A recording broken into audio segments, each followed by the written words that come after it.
As you all have already heard by now, I am sure, A.J. Brown is officially a Patriot. The worst kept secret in all of NFL offseason of 2026 has come to fruition, but also the blockbuster that was the Myles Garrett trade to the Los Angeles Rams. All in on the next couple of seasons are the Rams. And there are a few sneaky winners of the Rams acquiring Myles Garrett and A.J. Brown going to the Patriots. We're going to talk about the winners and the losers and everything about this offseason. Some players that maybe you're not drafting as much as you should be. And maybe I wasn't drafting as much as I should have been before now. And of course, we're going to draft some best ball teams and give away a free ticket to the Drafters main event at the end of the show. Let's do it.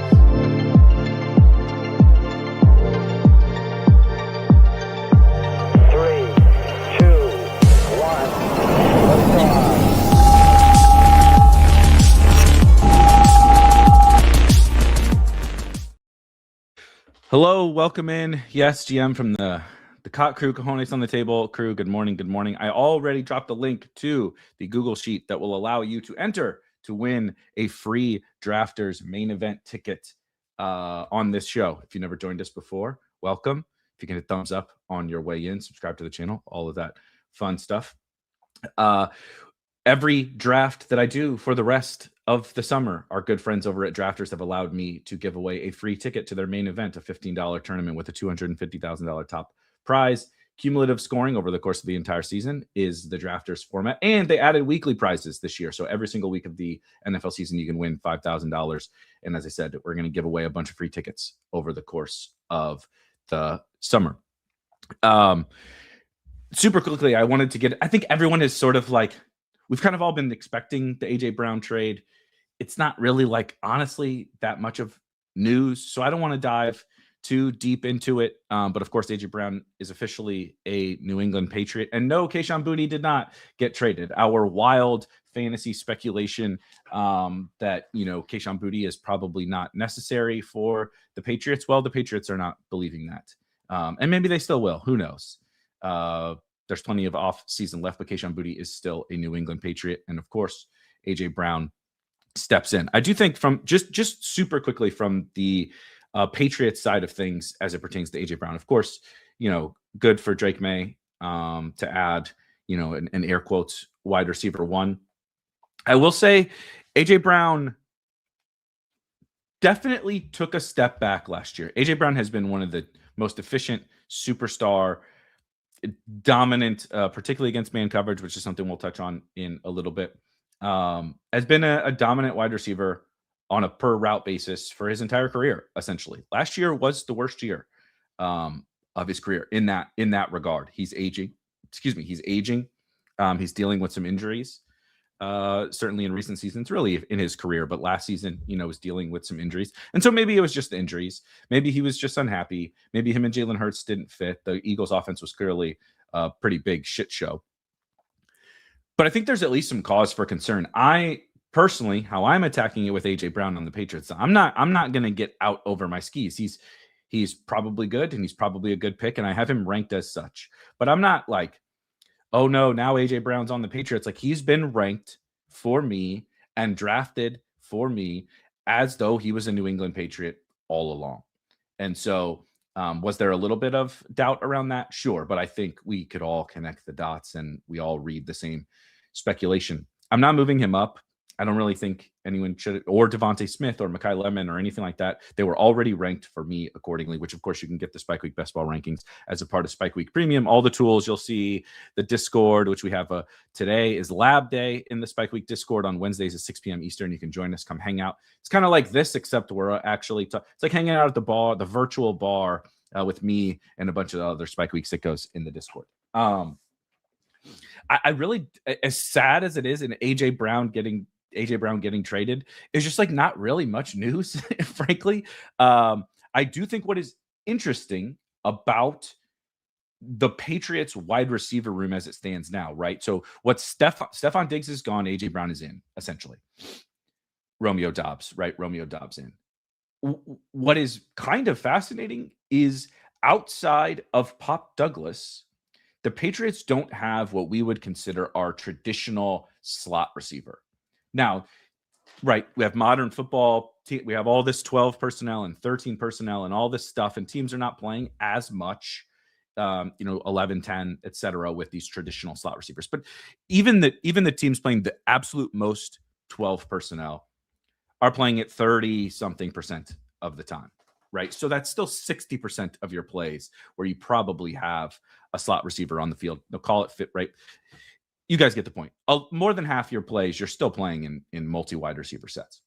Stephon Diggs was functionally the slot receiver for the New England Patriots last year in his sort of age. He was still effective in that role, but he doesn't quite have the boundary wide receiver, field stretching, old school, young Stephon Diggs skill set anymore.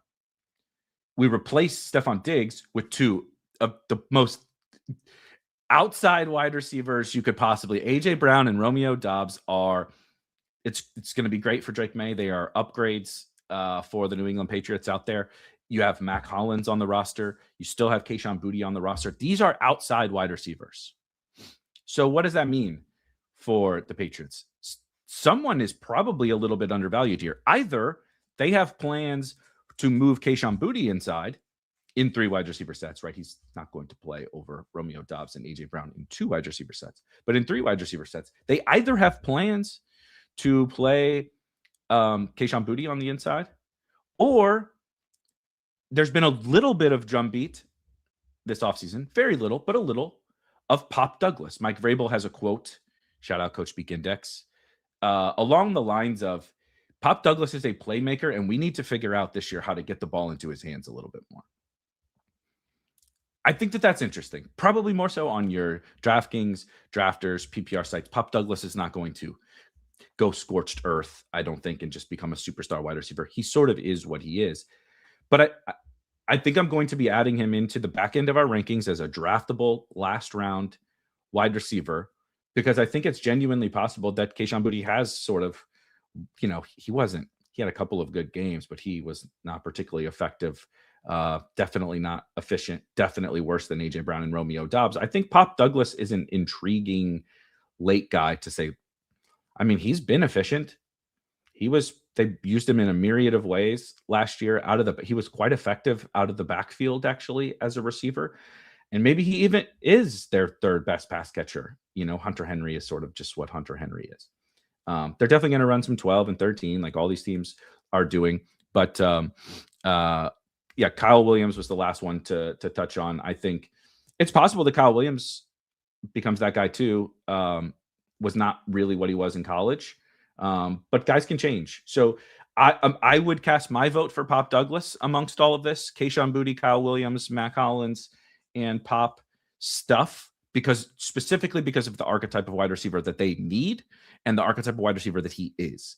So in terms of sneakiness, you want to talk about sneaky, that is a best ball, like super dude, but like we're sort of lacking in options to like super strong. You really want AJ Brown a lot of the times if you have Drake May, and if you miss on Dobbs or you don't need a tight end, you don't need Hunter Henry. It's a little weird to stack Drake May. I think Pop Douglas fills that role for us. Also want to touch on the Myles Garrett trade, because I actually think there's more sort of sneaky winners with the Myles Garrett trade.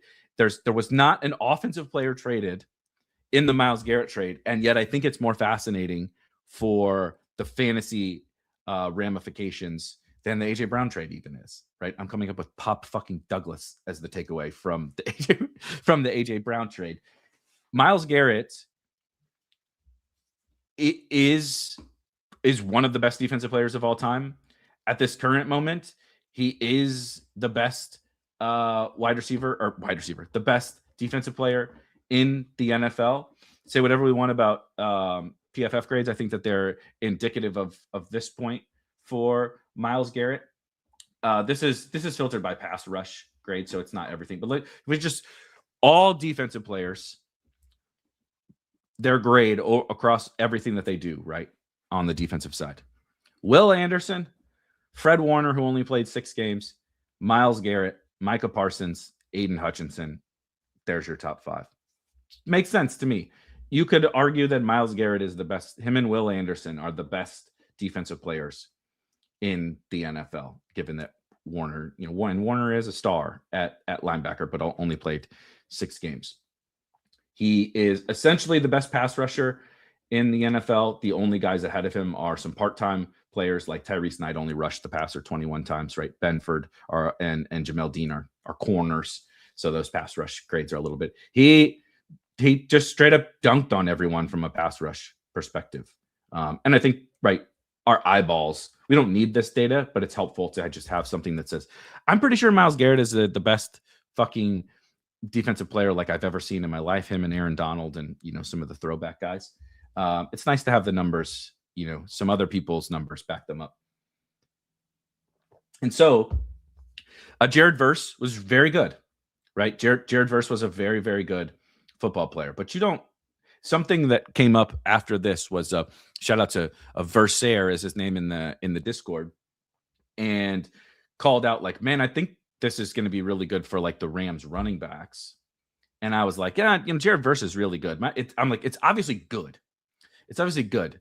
Myles Garrett is like I said, in my opinion, the best defensive player on planet Earth.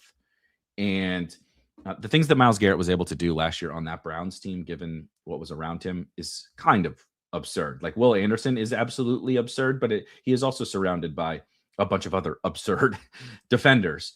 And they're playing in a little bit better game scripts and all the different kind of stuff. Anyway, my general take was, if you've ever played Madden, which I imagine most people here have, it's like Myles Garrett's a 99. No questions asked. Getting Myles Garrett onto your team is going to be an upgrade over anyone. But it was like trading, you had a 90 overall or something like that already in Jared Verse, and now you just got a 99, right? It's like it's a nice upgrade, but you already kind of had like a Pro Bowl level defender there, or what could be, but I think what Jared Verse can become and maybe will become is not Myles Garrett, but one of the better edge players in the NFL. So anyway, and the more I've thought about it and the more I dug into sort of Myles Garrett and just everything that the Rams have done this offseason, they've acquired an elite corner and the best defensive player and pass rusher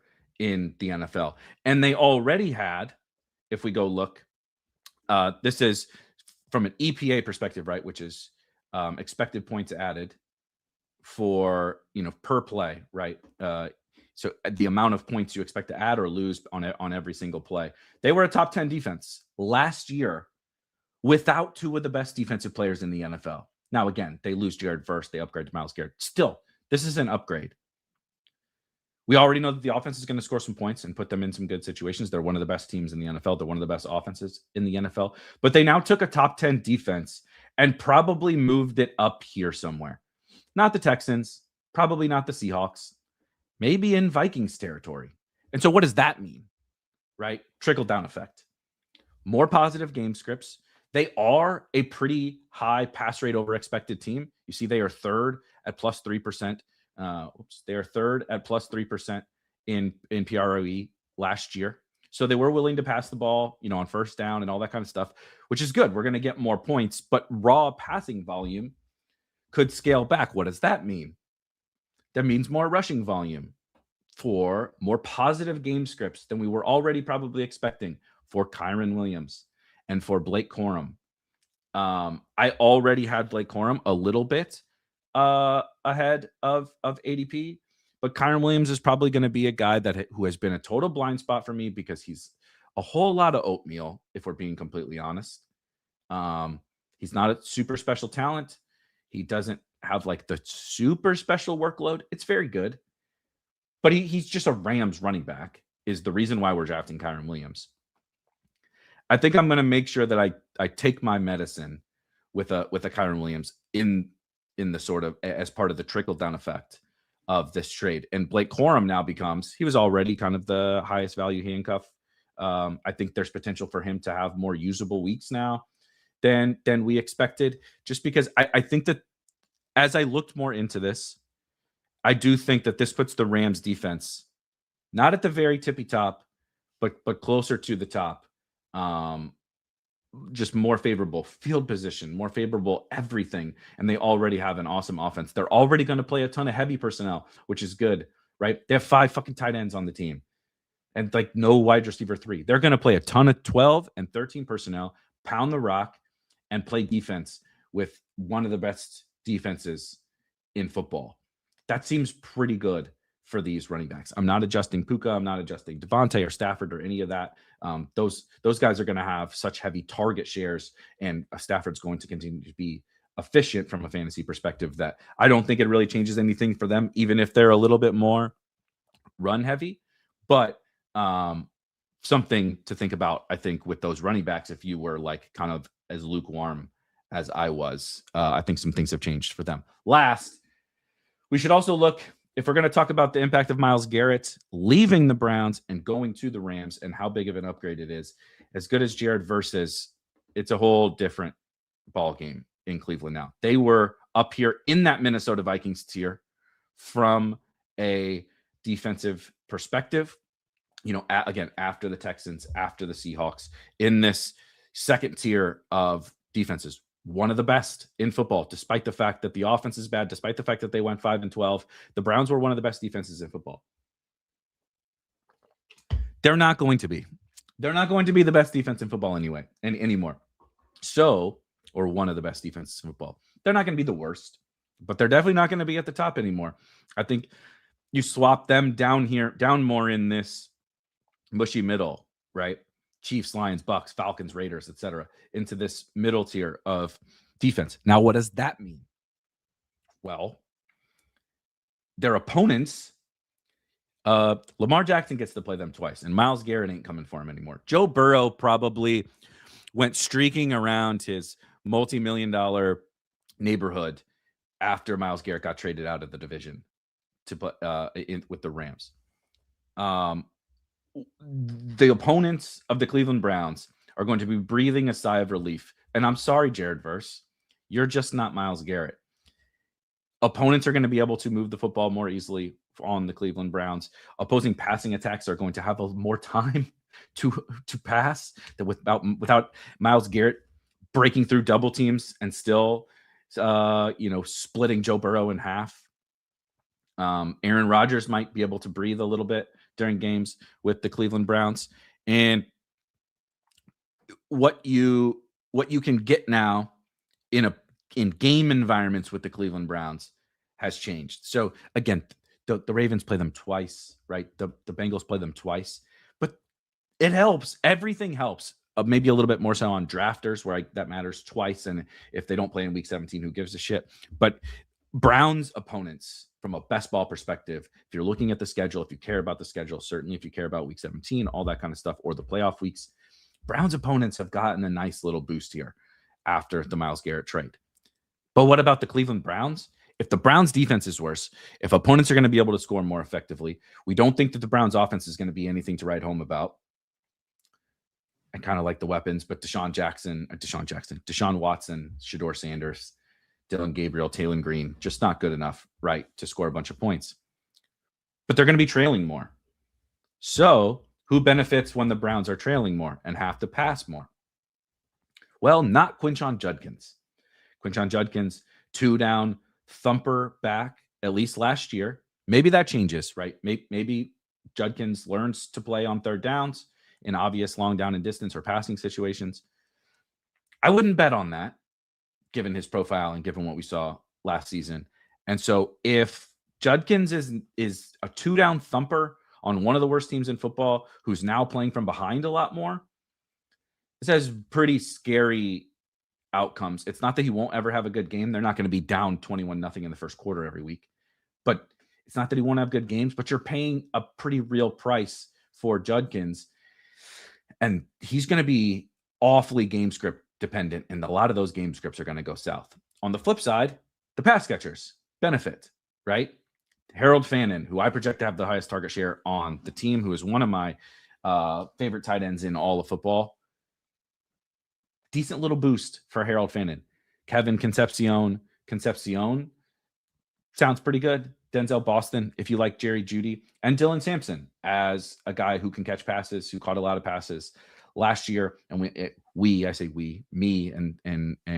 Dylan Sampson's stands, of which there are probably not very many, or at least keeping a light on for his ability to get better. Right, he was a woefully efficient rusher last year, but so was Judkins. And if he can improve, right, he's still 21 years old, former SEC Offensive Player of the Year at Tennessee at 20 years old. I'm keeping a light on for Dylan Sampson, and we already saw some receiving stuff. So again, maybe a little bit more the PPR sites, maybe a little bit more cumulative scoring related, but just something to, I think, sneaky winners and losers out of these trades. Just to recap for people that just joined, I actually think Pop Douglas is sort of the sneaky winner on the Patriots to AJ Brown trade because they don't really have a slot receiver.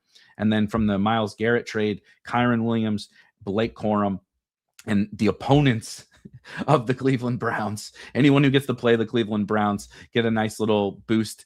And it's kind of sketchy for Quinshon Judkins, but maybe a little bit of a boost for Concepcion, Fannin, Boston, Judy, Dylan Sampson, the guys who catch some passes. All right, we are going to pop over to first. Let me I got to share one more time for those of you who have just now joined, a friendly reminder that we get to give away a free ticket to the Drafters main event on shows where we draft a Drafters main event team. But first, we're going to start with a DK Millie. I think I checked it and now I'm forgetting what it's DK Best Ball Week. They're giving away tickets and such every single day. A $5 golf ticket. So if you draft into the Millie today, they'll give you a $5 golf ticket to play tomorrow or really whenever, I think, but I didn't check when it expires. But nonetheless, we're going to pop into this DraftKings Millie. I'm going to scoop my free $5 golf ticket. I got my free $5 NBA ticket to play later tonight. I know, trust me, I also want the best ball tickets. I'm sure that they're coming, but I'll also take a free $5 scratch off lottery ticket. I'm not going to complain too much about a free $5 scratcher. If I found one I was just walking my dogs in the neighborhood out before this, and if there was an unscratched scratcher laying in the road, I would pick it up and scratch it. And I'm already going to draft these best ball teams, so whatever. I'll take the free $5. But again, put your username, whatever, onto that Google Doc at the end of the show. I'll add everybody's names to the wheel, and we will spin the wheel to give away a free ticket to the Drafters main event. Okay, let's catch up on the chat. I wanted to be a little more efficient getting through our winners and losers. Yesterday, we only got to draft one team. I want to make sure we draft a few more. GM. The Garrett trade is a reminder that no rumor is ever truly dead. That is true. And the Kayshon Boutte still being a Patriot is proof, is a reminder that we can speculate as wildly as we like, and it can make as much sense as we would like. I think it would have made sense to acquire Kayshon Boutte in the trade too, but guess what? Common sense does not always prevail, and maybe the Eagles don't give a fuck about Kayshon Boutte. Maybe the NFL doesn't value him that highly. Maybe the Patriots do really value him for all that we know. Like I said, maybe he's the one that's going to kick inside alongside AJ Brown and Romeo Doubs. Speculating wildly based off of nothing can get us into trouble. My round 20 Kyle Williams big board stance looking a little thin. Yeah, it hasn't been the greatest run out for old. They signed Romeo Doubs and trade for AJ Brown. Not a great run out for Kyle Williams, but I respect the stand for sure. Gesson says AJB just went at the 1-2 turn at 13 in my draft crazy. That's absurd. I mean, maybe you truly just value him there. Sure, fine, whatever. But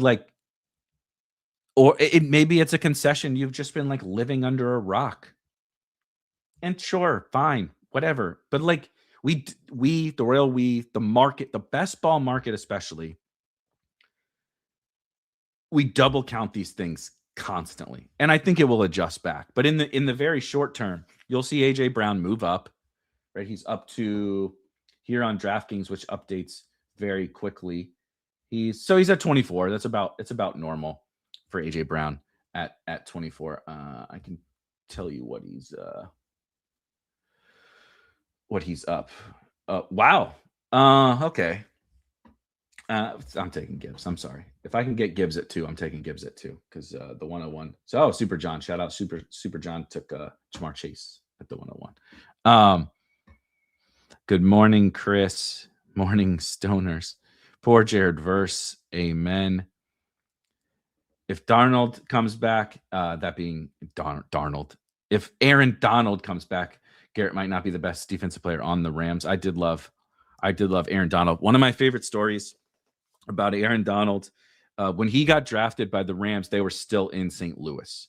And for those of you who don't know and don't see all the St. Louis shit behind me or hear me talk about it every freaking day, I was a diehard Rams fan.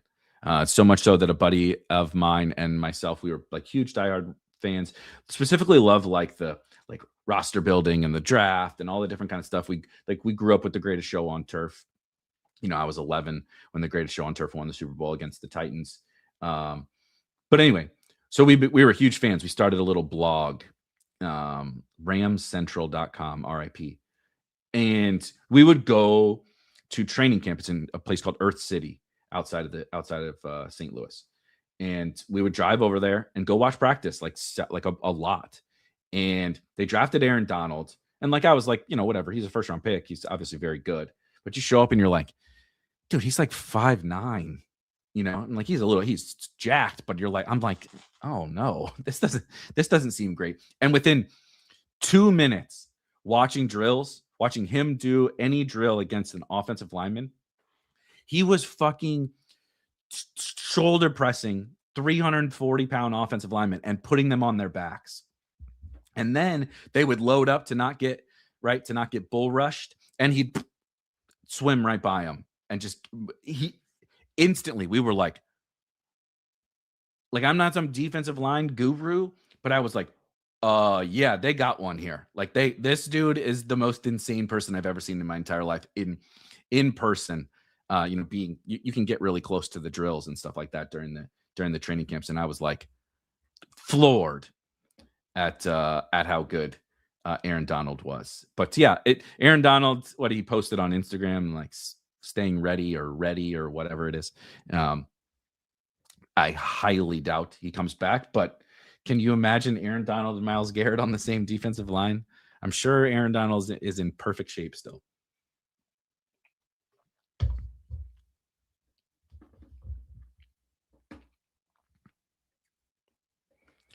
Agreed, but to be fair to Judkins, he caught more passes in college than Sampson, so he can be an outlet out of the backfield. New head coach lean heavily on non-catcher Derrick Henry. Could be okay. It's definitely possible. It could be okay for Judkins. I think Sampson not catching passes at Tennessee was more of that's how Tennessee plays. The Tennessee Volunteers have one of the weirdest. It's really hard to project guys coming from Tennessee into the NFL because they play it's a college. It's one of the sort of I don't want to say smoke and mirrors because it's not. It's obviously very effective, but it's a old school college spread offense. They don't do anything that's pro style, and they don't throw to their running backs really. So I don't think it's that Sampson can't catch, and I think we saw last year that Sampson can be an outlet out of the backfield. So whereas Judkins, Ole Miss is a little bit of a goofy offense too. Let's see. With Gibbs, I don't have Nico with Gibbs yet. Let's do Nico then.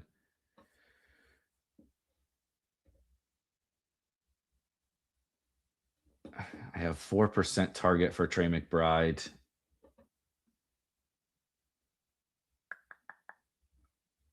I'm pretty close to target on Jeremiah Love.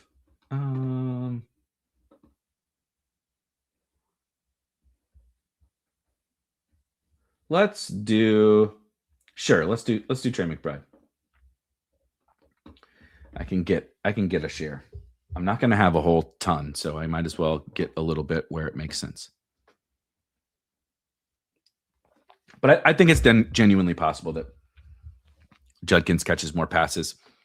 But it does make the bet thinner, right?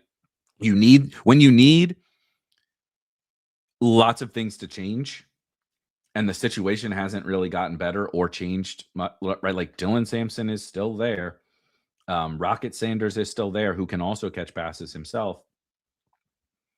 And now we have these issues with the situation without Myles Garrett. It does make it tricky on Judkins at a pick in the 50s.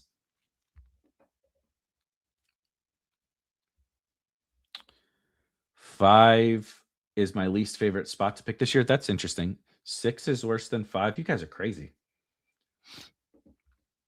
If I can get Justin Jefferson, Amon-Ra St. Brown, or CeeDee Lamb, or one of JSN or Puka maybe falls, and I can get that at 5, 6, 7, 8, sounds good to me.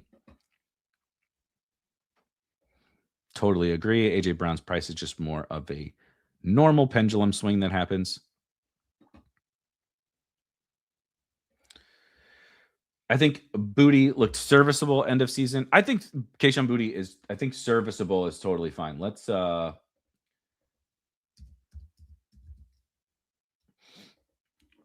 look at the receiving. So 67 targets in year 2.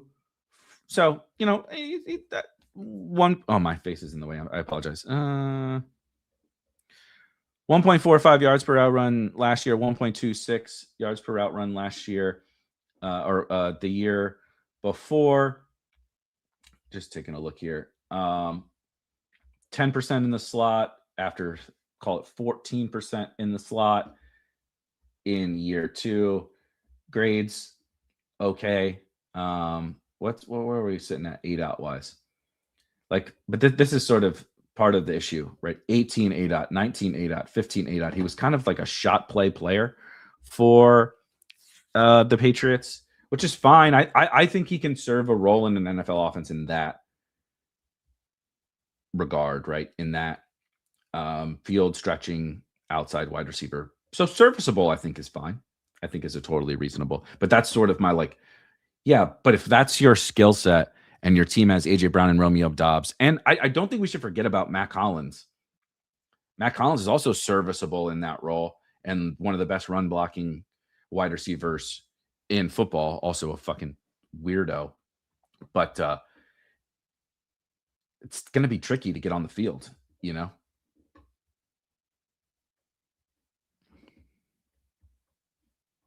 Who would you put money on in a fight, Aaron Donald or Myles Garrett? Oh my God. Dude, I don't know. That's the most impossible question anyone's. I'm rarely speechless. Sam, that question has me completely. I have no idea. That's insane. Who would I put money on? I would pay to watch it. I wouldn't bet on it. I would pay to watch it. I would just give them money and hopefully they give it to charity. Myles Garrett, I guess. Is Myles Garrett bigger? I don't know. How big is Aaron Donald is. Aaron Donald's got the, he's so low to the ground, and I'm sure he's just as strong as Myles Garrett is. So maybe it's Aaron Donald with the base he's got going. DJ Moore goes, this is a nice price on T-Mac and Josh Jacobs. I wonder if John is going to take Josh Jacobs. I know.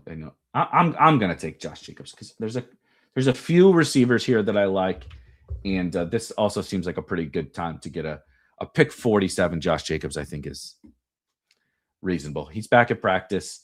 I don't really care to discuss or speculate on the situation at hand, but obviously still no charges and everything like that. We'll see what happens. We may burn a milli with Josh Jacobs, but I'm not going to be overweight him or anything like that anyway. I'm pretty much fading Devontae Adams. I have JMO the highest here, but let's do Mike Evans, who I only have 4% of. So Jahmyr Gibbs, Nico Collins, Trey McBride, Josh Jacobs, Mike Evans.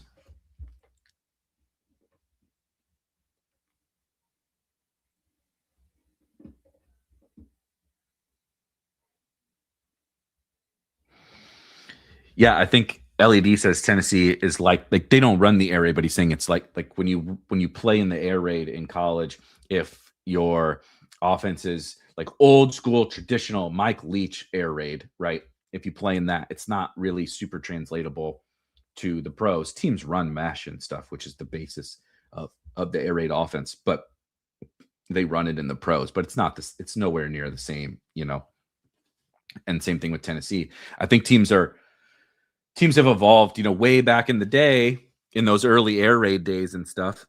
Teams were just like, no, he's good. Who cares? Like, I don't really care about if he learned pro style schemes and all that stuff in college. And I think, and didn't really understand the risk levels with some of the players from those systems. And Tennessee is one, I think teams are starting to become hip to that and not right. I think Jalen Hyatt was probably the final nail in the fucking coffin for the Tennessee stuff. When you win the Biletnikoff and you truly cannot even get on the field at the NFL level, I think that's probably a pretty good indication that there's some flaws in what this system does in terms of projectability into the NFL.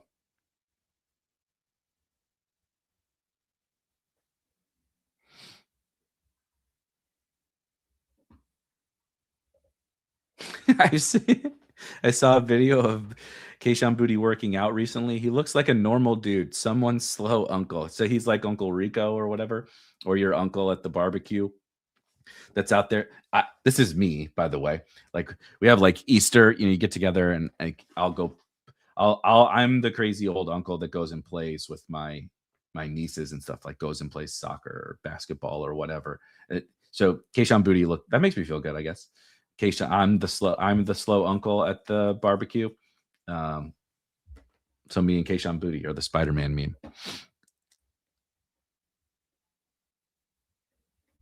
Great point. Are helmets allowed to be used as a weapon in this Aaron Donald and Myles Garrett fight? Because then we know who we would choose. This makes sense.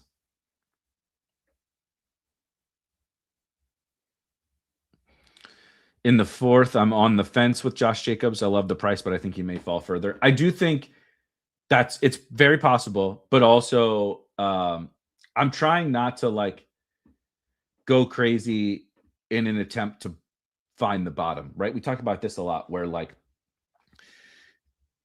if you bought Apple, I think the example from Moxie in the Discord is like if you bought Apple, so you didn't get Apple at $5. If you bought Apple at $10, you were still really happy because Apple's worth a lot more than $10. The only way you can make money is by actually buying the stock. And if you wait until you try to find the bottom, a lot of the times you're not actually going to find the bottom. So that is part of the issue.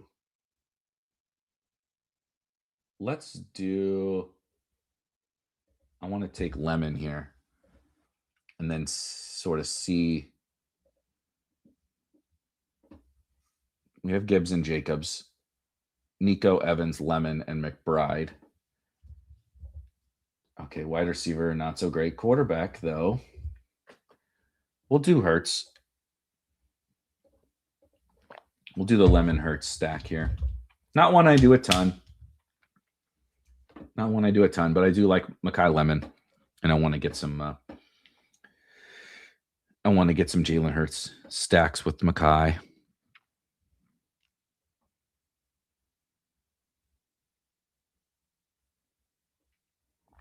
What did I miss?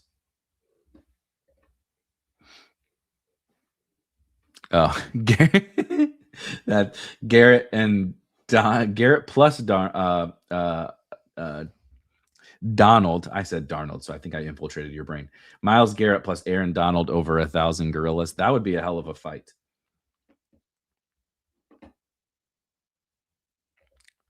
Pack fan, welcome. So this is funny you say that. Says, I feel like I'm so far behind. I burnt out last year and haven't drafted or watched anything in months. I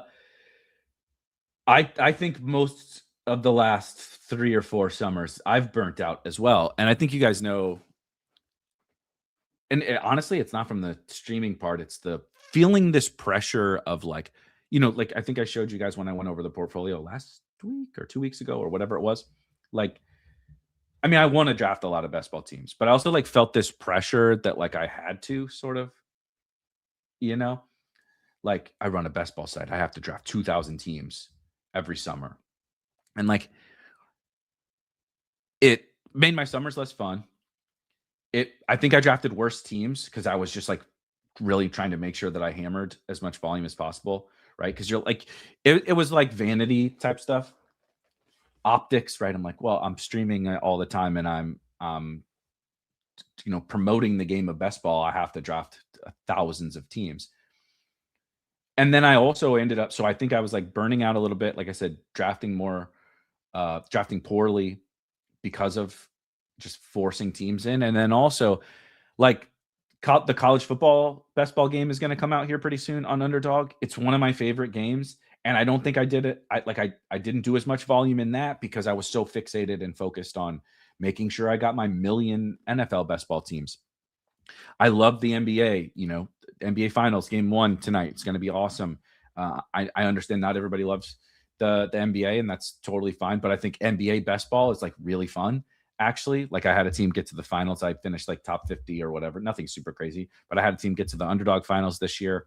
Had a decent sweat. I was never going to win it, but like had a decent sweat in the finals. But again, I didn't draft as much volume for NBA stuff as I wanted to. Like NFL is where it's this weird push pull where NFL is where, frankly, where my bread is buttered, right? It's what pays the bills and it's what everybody cares about. It's whatever. But I think I misjudged that, and I think I burnt out a little bit. Then I wasn't as excited for the season. Like the season's the whole fucking point, the fun of the sweat and all that kind of stuff. So I'm just trying to be a little bit. I'm gonna max the DraftKings Millie, the Drafters tournament, BBM, and the Eliminator. I want to do the Eliminator, and I think Drafters is going to do like their own version, so I'll probably do that too. So that's a lot. That's a lot of drafts. Whatever happens, with these ancillary contests, I'm going to try to do a lot of the ancillary contests, and of course, some 555s on DraftKings. I think some of my like, I'm going to max this puppy or whatever this year will like go to a new 555 draft instead. It's like that's one draft. I could do it on stream instead of having 150 fucking slow drafts into a puppy going at the same time. You know what I mean? Sure, Brock Purdy. I know that. Yes, I know that Purdy and Hurts play in Week 17. I don't give a shit about that.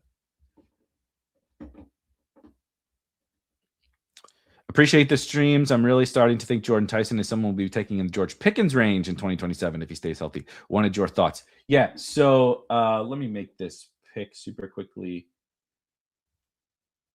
We got to take Corum, right? We said sneaky winners of the offseason right now. Blake Corum is one of them. Let's take Blake Corum. So that gives me 2, 3, 3, 1, perfectly balanced like Thanos. Jahmyr Gibbs, Nico Collins, Trey McBride, Josh Jacobs, Mike Evans, Mekhi Lemon stacked with Jalen Hurts, Brock Purdy obviously stacked with Mike Evans, and then Blake Corum, our Rams backfield winner of the Myles Garrett trade. No, Jordan Tyson. Jordan Tyson is my wide receiver 1 in this class. I think he can do things on a football field that the other top guys in this class cannot. I think Carnell Tate is the highest floor. I think Mekhi Lemon is going to be good. I just drafted him. But if you had me to pick one of the wide receivers from this rookie class that we look back and next year he's going in at the 2-3 turn, I would bet it's Jordan Tyson as well. I think the Saints ecosystem is fine.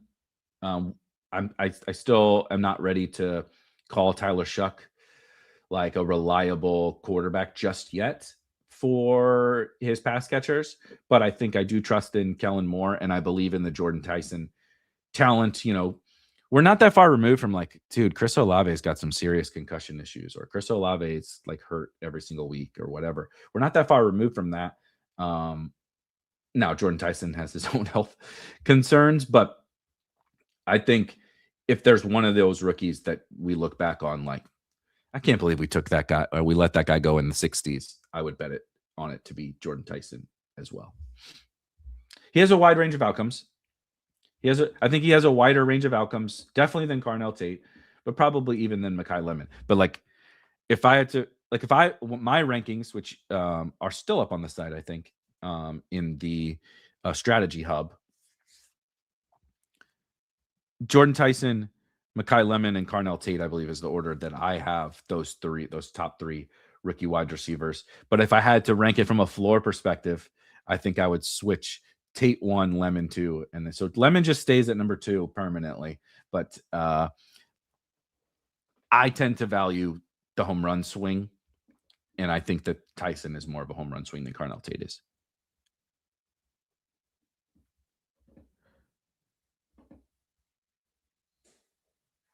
I agree, Chris. I totally agree. There's also like quarterback scoring isn't directly related to like a game.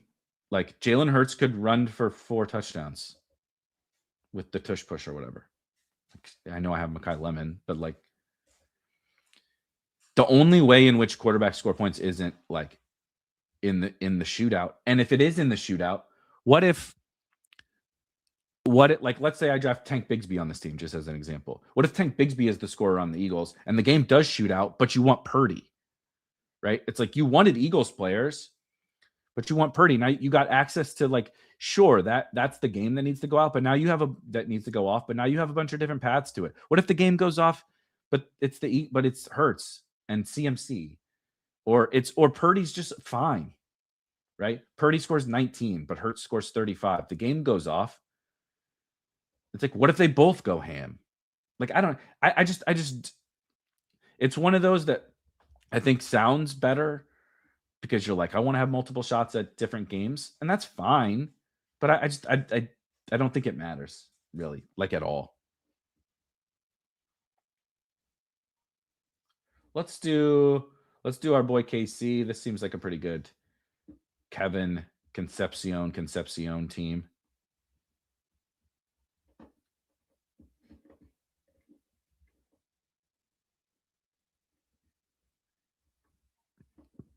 I have a $3 Little Dance NBA playoff basketball team. Holy shit, Andrew. Wow. That's a monster. What an absolute monster. I really hate Jaden Higgins, but I think this is the appropriate Jaden Higgins team to take with CJ Stroud. Yesterday on the show, if you watched, when I pulled up my optimizer on Jaden Higgins, I was like, it keeps telling me to take Jaden Higgins. I need to suck it up. The optimizer, of course, is telling me to do that because I said, remember what the optimizer is doing is saying, you put this target exposure in here, buddy. You said you want X amount of Jaden Higgins and you haven't clicked them one single fucking time. And I don't want to have a big bag, but as a secondary stack with Nico on this team, I'm cool with it. Obviously, it gives me another little mini game stack of Houston and Green Bay, right? Josh Jacobs, Nico Collins, and Jaden Higgins.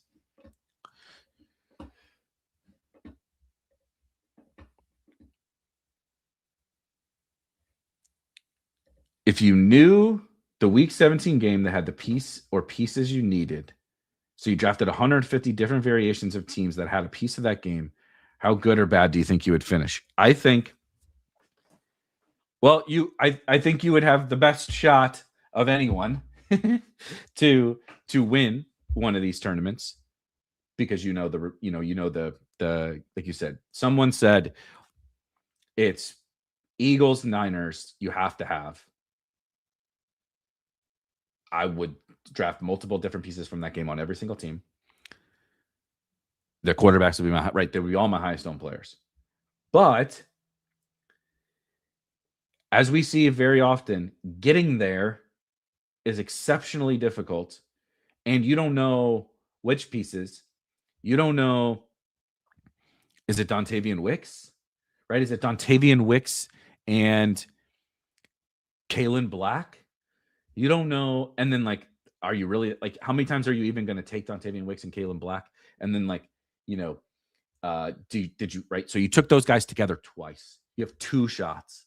You have 2 shots, not only to craft the other right players in Week 17 around them, but get them to the finals. So you're still, if you knew the game that had the pieces, you're still unlikely to win. You're still very likely to get wiped out. whether it be those guys are not very good advance rate pieces, they have bad weeks 15 and 16, and you still don't have enough bullets.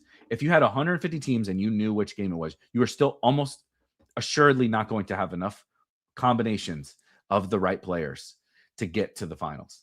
That's how insane this game is. I should have known in a draft like this I wasn't going to be able to get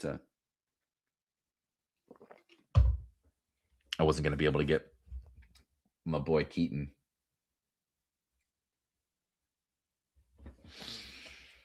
Let's see.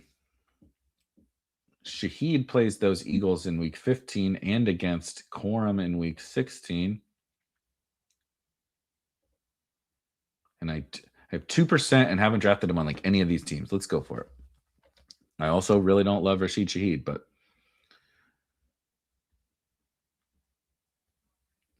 what is this? We're portfolio maxing? Is that what the kids would say this? Someone's got to catch me up on all the lingo. I'm learning about these things. Don't check my Google search history. It probably sounds really inappropriate because people keep saying these phrases that I don't understand. It makes me feel very boomerish.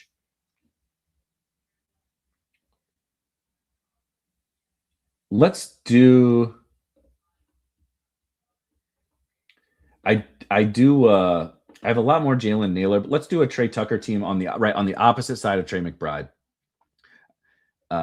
Give me a little bit more early season role to go with my Mekhi Lemon, Concepcion, Higgins, Rashid Shaheed being exactly trustworthy for a role fucking ever outside of being a return man. So just give me a little floor baseline of Trey Tucker, and of course he plays against Trey McBride in week 17.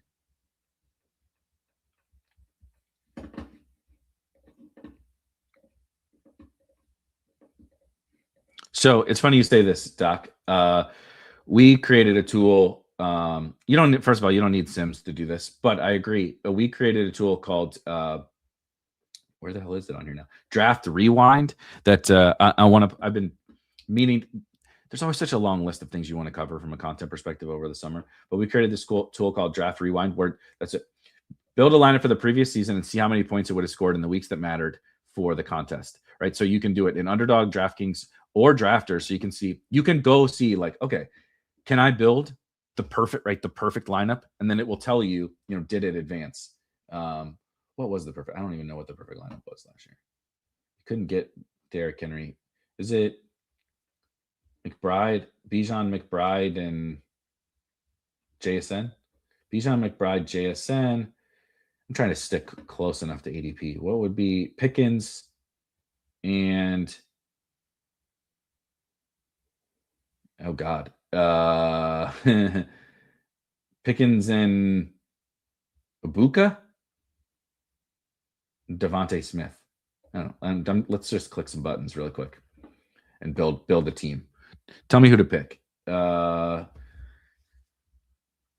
Round 6. Jesus, Swift. Let's just see. I need some running backs. Swift and holy fuck. Look at how bad our round 7 was. Addison, Mahomes, Aaron Jones, Jawan Jennings, Jacoby Myers, Tyler Warren. Sure, whatever. All right, pick 8. Hold on. We'll come back. So far we've built Bijan, McBride, JSN. I'm just vibing right now, right?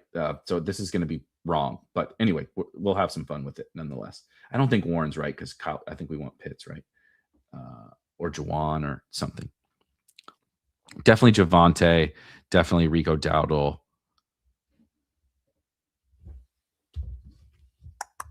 Who was the quarterback we wanted in week 17? I don't even remember.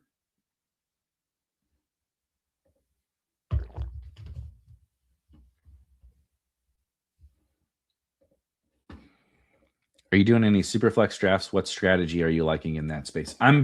As of right now, I'm sitting out super flex.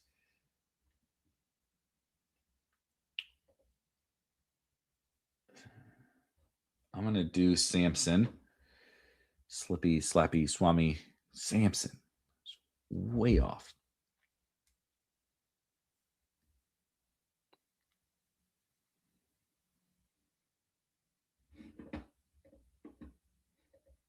Definitely. Chaos wins.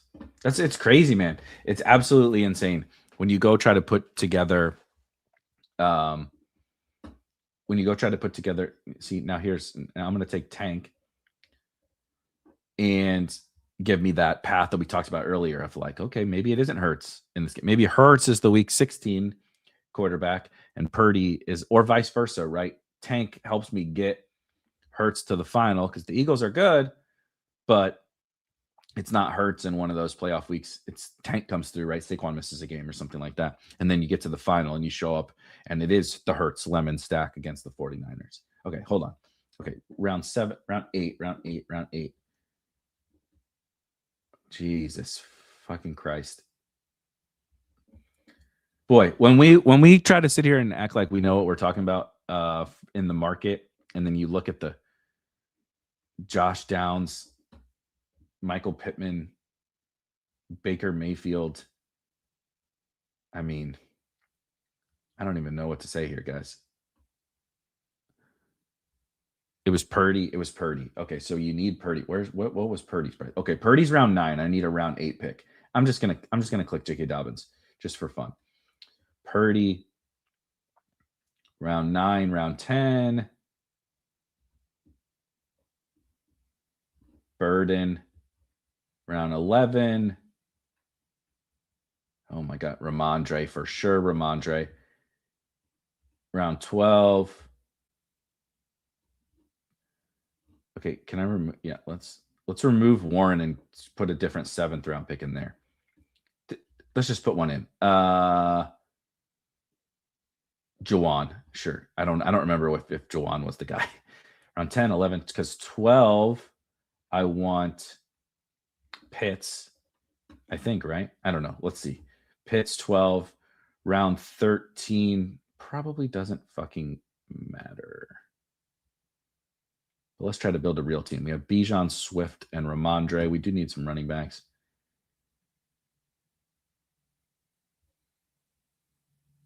Jesus Lord.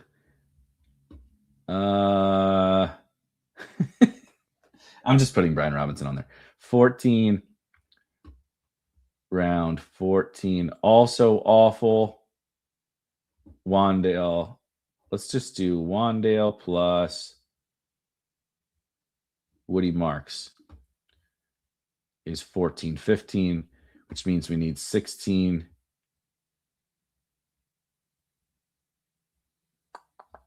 Hold on. Let's make sure we don't miss our pick here. 16, 17, 18. Oh, I only have Purdy. Fuck. Okay, so, well, Stafford. Let's do Stafford, Darnold. How many is that? We need one more? Yeah. One more receiver. A late round receiver would probably be Michael Wilson, but let's do Alec Pierce and calculate the lineups. So in weeks, here's how many points you would score, right? And here in week 17, 191. What did Sam win with? You need a T-Law to advance. 3 QB with Purdy is what you need. So Purdy, Stafford, Darnold. I just clicked Purdy, Stafford, Darnold. So anyway, the point isn't that me try to build this perfect team, right? But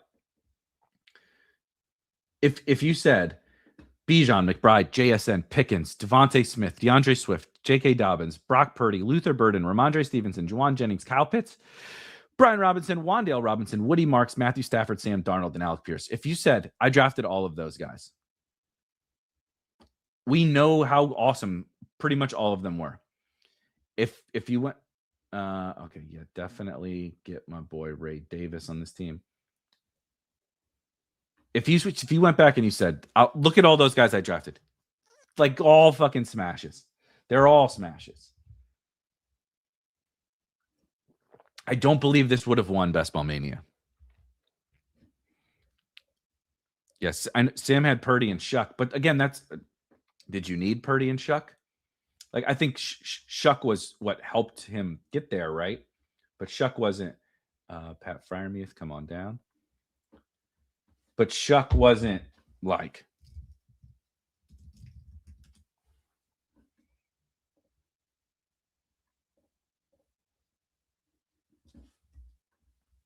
because it was Purdy in week 17. In week 16, it was Purdy. In week 15, Purdy had 26. So Lawrence had 44, but like it wasn't a lock that you wouldn't advance without Lawrence.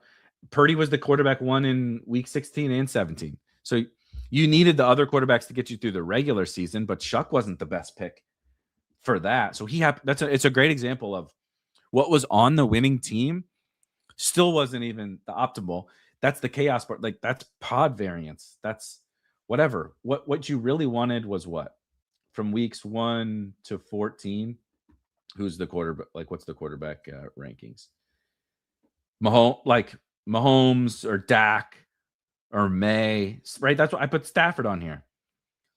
Stafford at his price was the quarterback 5 in the regular season, and then he passed the baton to Brock Purdy. Were you able to get that through?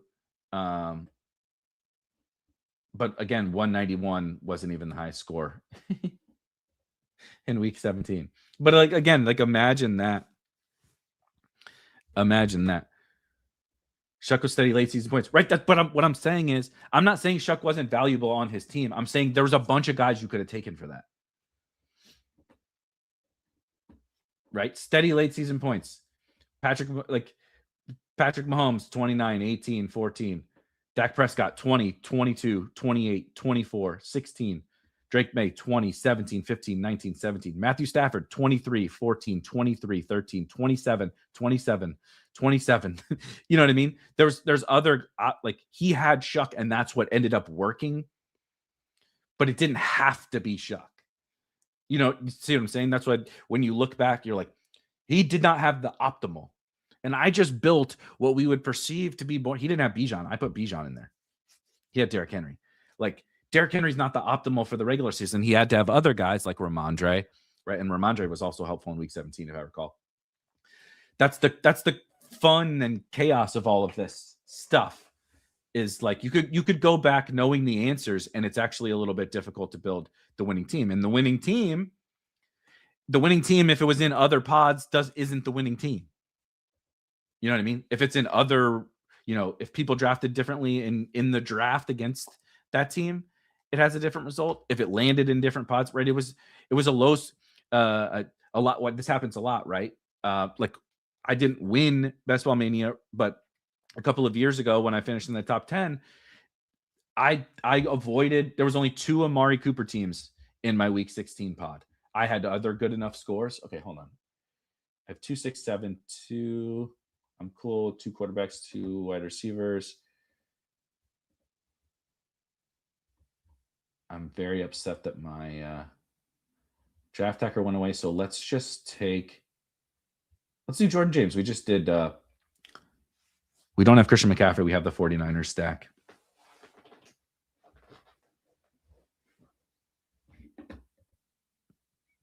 Yeah, it's a riddle wrapped in an enigma. We need a dark tent and ayahuasca to figure it out.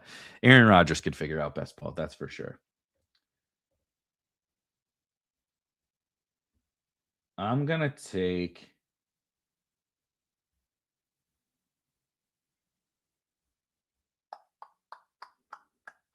Let's do...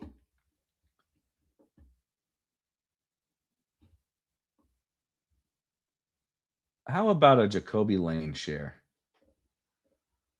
I've been mentioning I'm really trying to get these Ravens late wide receivers onto most teams that I draft right now. How many teams did Kyle Pitts kill for you? DK Metcalf took out 3 of my BBM semifinals teams that had kind of survived the Pitts storm. I try to wipe that from my memory. One of my best teams that advanced last year. Let me go to Draft IQ over here and pull up my teams from last season. We can just look at BBM 2025. Go to lineups.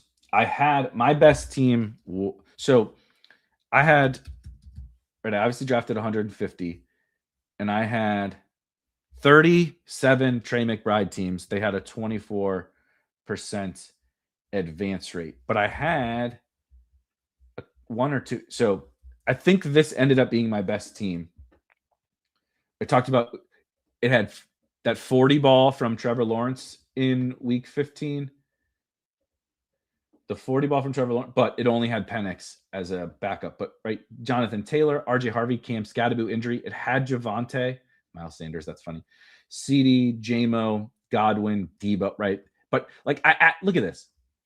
I drafted the nuts at tight end, Trey McBride and Kyle Pitts. We talked about Lawrence as the guy in week 15. He was the quarterback one in week 15, but I didn't have enough juice at quarterback, and it nothing would have saved me late, right? Michael Penix was pick 143. Like I could have gotten Stafford, I guess, on this team, but Stafford wasn't winning you anything in the playoffs. Anyway, Jonathan Taylor, right? Smash. Cam Scadaboo was smashing. RJ Harvey was a fine pick. Javonte Williams, smash. Alec Pierce, smash. And it like Devon Bailey actually was sort of useful. And like it didn't fucking matter because I got wiped out.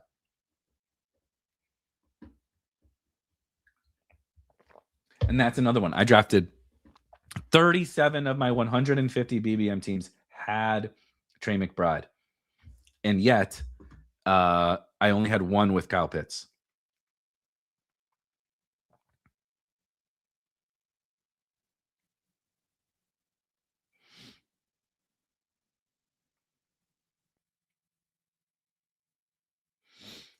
About to be back on the clock. The best chance you have is getting the most teams possible to week 17, right? So shouldn't we draft against the consensus grain? Amen, guessing. All right, I got to. Did anybody take my boy Tez? I must stack Tez with Lane. We'll stack Tez with Lane. Okay. 2792 team. Jahmyr Gibbs, Nico Collins, Trey McBride, Josh Jacobs, Mike Evans, Mekhi Lemon, Jalen Hurts stacked with Mekhi Lemon. God damn it, DraftKings. Jalen Hurts stacked with Mekhi Lemon, Brock Purdy stacked with Mike Evans, Blake Corum, the aforementioned one of the sneaky winners of the recent trades, Kevin Concepcion, Jaden Higgins paired with Nico and Josh Jacobs in that game. Rashid Shaheed, Trey Tucker plays Trey McBride in week 17. Dylan Sampson goes with our boy Kevin Concepcion. And then Tank Bigsby, right, add to the Eagles stack. Ray Davis is my favorite late round running back pick. Pat Freiermuth is my favorite late round tight end pick. Jordan James, I think is going to be the backup to CMC. We'll see, question mark, but also on a 49er stack. And then double stacking some late Ravens wide receiver bets with Jacoby Lane and Tez Walker. Okay. What I need to do is reshare the sheet. I'm copy pasting the link to the Google sheet that you need to put your name in that first column where you see everyone else's names. If you would like to enter to win a free ticket to the Drafters main event, which we are going to enter here in just a second. I forgot to deposit before this. So we're just going to do this fella. Don't want to give away my I don't want folks to be stealing my like identity here or something, or my social my debit card information. But I have posted the link to the Google sheet in the chat. And again, at the end of the show, what I'll do is I'll add your names to a wheel, and we will spin the wheel, and it will decide who wins. I believe everyone's free tickets should be getting added soon. If you've won one already, please message me. If by the end of today you don't have, if by the end of today you don't have that ticket in your account and you've already won, please message me. All right, we're 1 of 12, so I need my friends. If we're going to give away some free tickets, we got to fill some drafts. So we are 10 away. Let's look at some teams. It is a dark world we live in. Roni says week 15, Pitts killed my Pitts teams. I feel like I'm running my head into the wall trying to outdraft better drafters using the same strategy. If I can put in the same volume and time, I feel I need to look.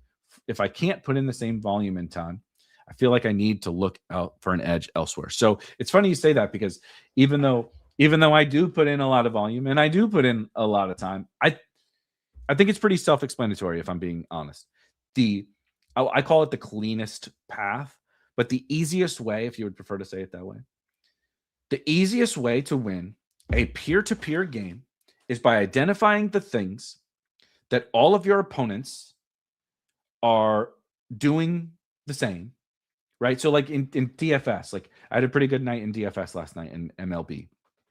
If everyone's doing this one thing, and we know the variance is very wide on the results, the easiest way to win is by not doing that thing or doing something else, or doing something that benefits if they're wrong, right? If we're doing a coin toss, me and you, the odds are 50-50. Me and you in all the chat, but everybody in the chat says it's going to be tails. And the payouts are right. We all put $1 in. You all put $1 on tails. I get that money if it lands on heads. I'm going to put my $1 on heads, right? Because it's 50-50, but my payout is big if you're all wrong. There's like a million examples of those kinds of things. And it's a little bit trickier sometimes to find those situations from a best ball perspective, because, there are certain things that we still want to do, even though everyone is doing them. Stacking, correlating, you have to draft a certain level of competence at each position. And right, there's certain things that are just table stakes that have to be done. But the easiest way to win is by going against what everyone else is. So finding the things that you're like, I think if everyone agreed on this player, he goes to pick 70, but if everyone agreed on this player, like he was actually good, there's enough people that are, so this is my Parker Washington. If everyone agreed that what we saw last year from Parker Washington was real, I think he would go in like the 40s, but he goes in the 70s. So like, if everyone's wrong about that, that seems like a good thing to take advantage of. If everyone's wrong about this Malik Neighbors thing, if everyone's wrong about Rashee Rice, in terms of Rashee Rice is just good to go week 1 and he never gets in any legal troubles, he's a steal. If Malik Neighbors is fine, if Malik Neighbors is even fine just like at some point this year, like sign me up. He would probably be going at like the 106 if he had not gotten hurt last year. You wouldn't like to have the 106 on your team? We say that week 17 is all that matters. We say all the money is at the end. You have to finish highly in week 17. But then the market discounts guys for reasons that are much more applicable to week 1 or the early part of the season, or just overall like trepidation around it. I need 5 more good folks in the chat to join me in this draft. There's main event draft, the $15 tournament with a $1.5 million prize here. $5,000 to first every week, $250,000 to first for the entire season. But yeah, I just think it's the one clear and obvious edge that exists in this space. While all of our opponents are trying to outpick players and run the sims or run their projections or whatever, it's not that those things are bad. Everyone's doing it the same way. Draft your early running backs, draft a bunch of fucking quarterbacks, draft a bunch of tight ends, do all the same stuff. They all build the roster the same way. No one drafts 0 running back anymore, right? Draft a million late tight ends. You have to have 3 quarterbacks. Everybody drafts the same way. And by everybody, I don't actually literally mean 100% of people. I mean, when we say like everybody, it's the majority of people are drafting in this same way. So then what's your advantage? You can pick heads or tails better is like sort of what your advantage is. Whereas I would just rather like, the player takes are fun. I'm going to do them regardless. Because at the end of the day, this is a fun hobby and I want it to be fun for me. And I have fun, ripping my favorite players just like we all do. But what's the easiest way for me to win? Is like, I don't know. You guys all say we have to draft 3 quarterbacks. 2 quarterback teams have won. There's lots of really fucking good 2-quarterback teams. You're drafting for this one scenario. What if another scenario plays out? Now I got more running backs. Now I got more wide receivers. Now I might beat you in the flex. Now I'm able to get Brock Bowers and still have good wide receivers or whatever, right? Like there's a million, and a million doesn't even fucking begin to describe it. There's a zillion goddamn ways that this, I'm not even smart enough mathematically to think about how many possible ways that this thing could play out an NFL season. 32 teams, and they all play 16 games for our purposes. Like there's an infinite amount of ways that this plays out. If everybody is drafting for the same one, like you have a million other different, a zillion other different ways that you could win.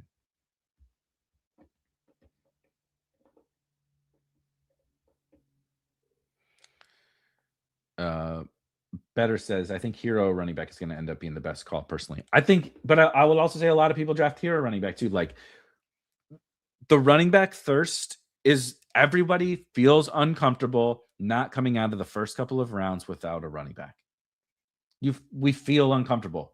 And it's also like you can trick your brain into saying like, well, I'm not going as crazy as those other guys on the early running backs, but I don't feel bad because at least I got one good one. You know what I mean? It's like that's what hero running back is, the thing that everyone likes. No one has ever disputed hero running back. No one can argue against it because it appeases everyone, right? It appeases the people who say they want the superstar wide receivers, and we're filled on drafters. Thank you guys. And I got the 102 again. Shout out to me. Shout out to me. That's the thing. Hero running back is the cozy middle. It doesn't mean that it's wrong. I draft hero running back teams too. But like it's the cozy middle where everybody feels all right, at least with the hero running back team. Even like the running back bros feel a little bit uncomfortable, but they're willing to concede because they're like, well, I'm still getting some other good stuff. And the zero running back bros are willing to concede because they're still getting a sort of zero-ish type build. But, they're taking one guy early.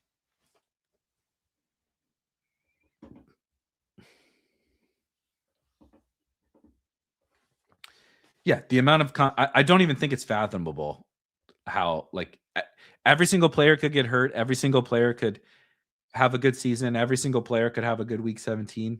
And those don't even begin to describe all the different permutations. Gibbs goes, I'm going to take Bijan.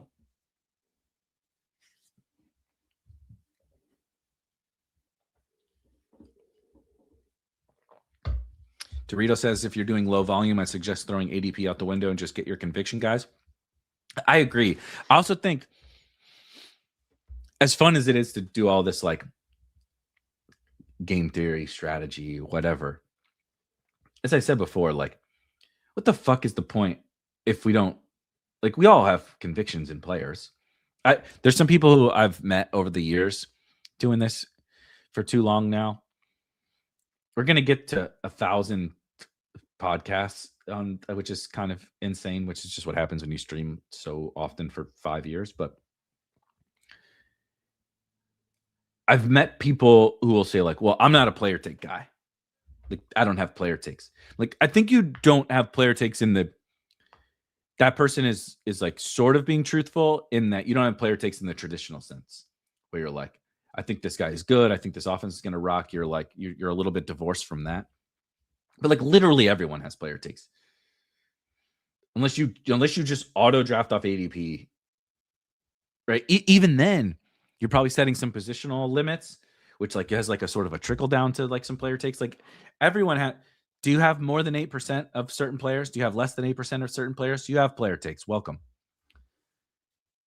And that ultimately this game is rooted in the fun and the competition, and the player takes are fun and competitive.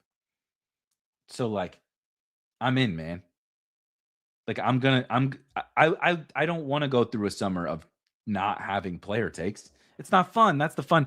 You have to show up every Sunday and cheer for some slapdick late running back that you drafted on 40% of your teams, or some shitty backup wide receiver who you're like, I think he was good when he was in college. Like whatever. It's fun.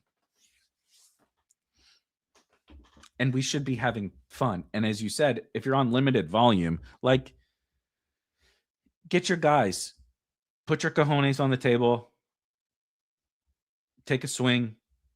It's an investment with ups. Like, it's rather than going to the movies, you take the $25 or the $15 and you put it into a team, and you hopefully get to enjoy it for a while during the season. And there's upside that it brings you back a lot more money in 6 months. That seems pretty good. Oh my God.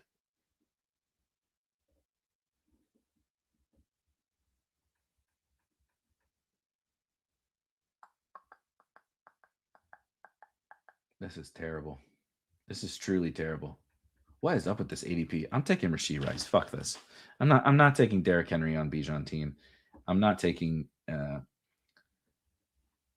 let's do the let's good God, Neighbors has fallen. I mean, he ain't coming all the way back to me. So let's do a Bijan Robinson, Rashee Rice, Malik Neighbors. I don't think I have one of those teams yet. Let me see.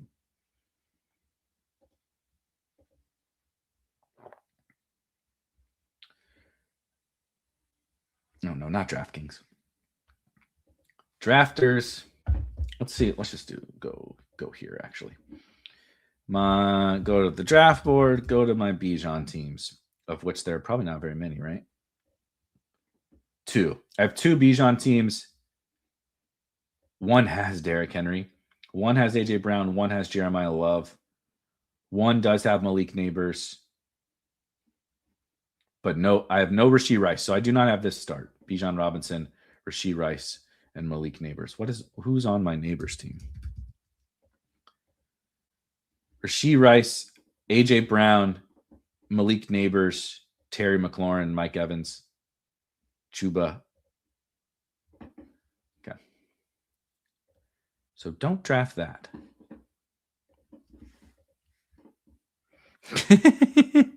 Cojones are stored in the ACL. Exactly. Get your guys season. 2 Mule says, in my opinion, people are sleeping on Wicks. Wish they would wake up so that I could stop taking him. If Smith's lanky frame gets injured, Wicks could be a winner. Yeah, I mean, Wicks gets drafted, right? I'm pretty sure I have Wicks ahead of ADP. I mean, well, he gets drafted. I think he's a solid late round pick, but I think we also should be like realistic about like Dontavian Wicks. Let's have some fun. Dontavian Wicks is heading into year 4. He has a career yards per route run of 1.6, largely driven by the 1.9 he had as a rookie. He's never eclipsed 600 receiving yards in a season, which again was his rookie season, and he was traded for a bag of balls. The Eagles are not a high volume passing offense, and he is not going to be the primary target or close. He's going to play, but they have Devontae Smith, they have Mekhi Lemon, they have Saquon Barkley, and they have Dallas Goedert. Dontavian Wicks is better than the Jahan Dotsons and those types for sure. You're never going to hear me say he isn't, but like Dontavian Wicks is like a guy at the end with a little bit of appeal. But there's other late round wide receivers that also are like in similar situations. Probably going to run a bunch of routes. Not really sure that they're any good. Definitely not as good as their teammates. He's in that bin. I think he's fine. I like him just fine. Oh my God, B-Fred. Sorry. I got caught up. Let me make these picks. Well,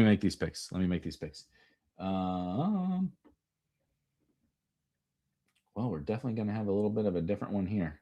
Okay, I have Evans on that other team, right? Yeah. I'm not drafting DJ Moore. You cannot make me draft DJ Moore. How about a Waddle team?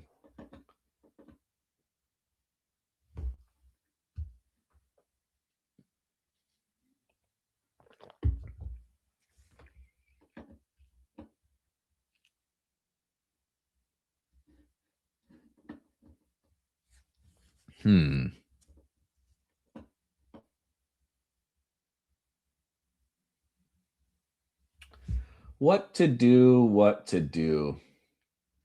Dang. How about Christian Watson at 15%, and I don't really have him with any of these guys. No, not on a Bijan team. He's only on one, not on any Rashee Rice teams. That seems foolish. Let's do Jalen Waddle and Christian Watson. Okay, sorry, B. Fred. I apologize. In a 14-team shallow start redraft league, if you could start off with Gibbs and Bijan, but have your third pick be Gibbs and Bijan, but have your third pick be in round 6, would you take it? Probably.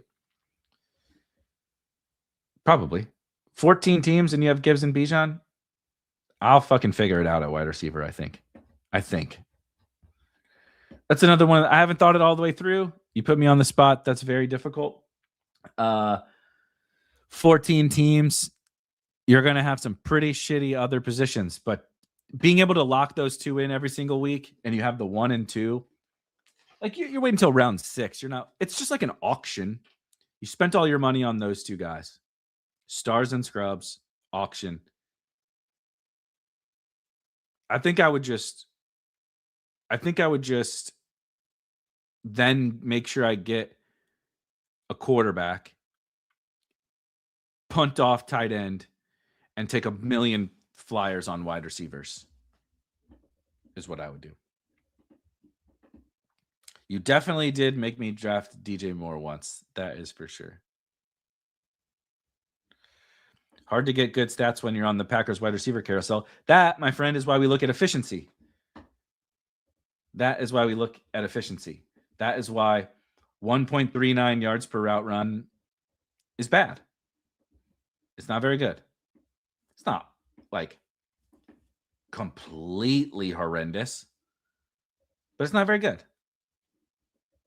So that's why we mash all these things up, right? He wasn't able to earn a full-time role. It's not just like Romeo Doubs played a lot of snaps, right? Christian Watson was playing a lot of snaps when he came back. It wasn't that there weren't snaps available. He was worse than his teammates. And so the counting stats are not going to be there. That's why we don't worry too much about the counting stats. But that's why we look under the hood and we say, okay, so maybe there's this carousel thing. Maybe, we assume rational coaching, but that doesn't always happen. Maybe he's not playing his best player. You go look, well, how efficient was this guy? And you're like, oh, he wasn't. So he's not really standing out in that regard either. Oh, let's do Jalen Warren.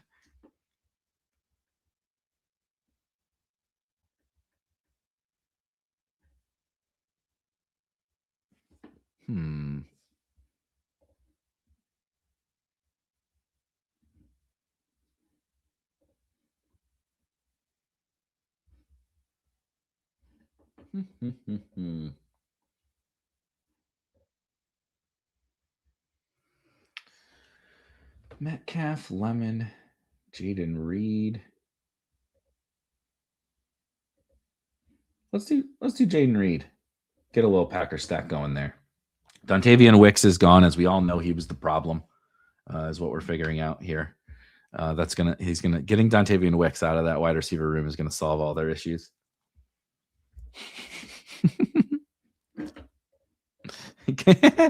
Come on, man. DJ Moore could be one of those bazillions of crazy.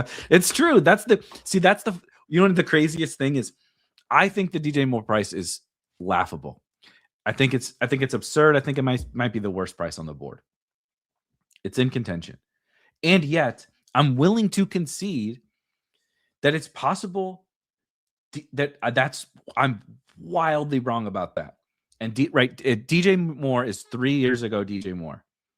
And it's just whatever. Maybe he hasn't been healthy. Him and Caleb don't, whatever fucking excuse we want to come up with for the last couple of seasons for DJ Moore. It's possible. It is absolutely possible. You're like, oh my God, nope, he's still awesome. And now he's with Josh Allen. This is what Josh Allen has been missing since he's the new Stephon Diggs. Like that, it's not impossible. It's very unlikely in my opinion. And for someone drafted in the 40s, I would prefer not to have it to be very unlikely. But it's not impossible.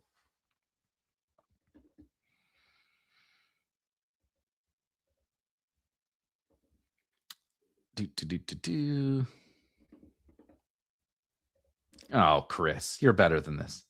I'm not talking about counting stats. I'm saying keeping your head in the game is tough when you're just not on the field enough. Well, he ain't going to be on the field that much for the Eagles. So how's he going to produce for the Eagles? And also, I thought, like, if we're doing the vibes-based stuff, isn't that, like, exceptionally negative? Right? We're like, we want the guys who do keep their head in the game, who do, like, got that dog in them, and all these things that we like to say, like, you stay ready so you don't have to get ready. What all the whatever other cliches that I'm forgetting is, like, dude, he's not the only guy on planet Earth that has to rotate at wide receiver. You know, his own teammates also had to rotate, and they kept their head in the game enough to be better than he was.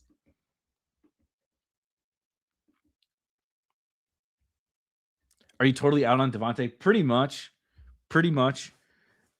I just need him to fall. I just like him after how I'd classify Devontae is I like him after, like, a lot of these guys that he goes around.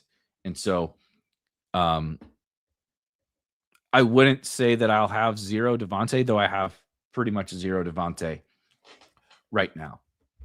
Which it's weird and uncomfortable and all that kind of stuff because I think he can still play, and he caught a lot of touchdowns last year, but he was also, like, it was like all touchdowns for Devontae. The target earning was down. Obviously, the efficiency from a yardage perspective was down. He didn't, like, dominate times when Puka wasn't out there. You know, Puka gets banged up, like, not to Jalen Waddle levels, but he definitely gets banged up. Wow, Kenny Gainwell's up to pick 88. Wow. Okay, I wanted to do.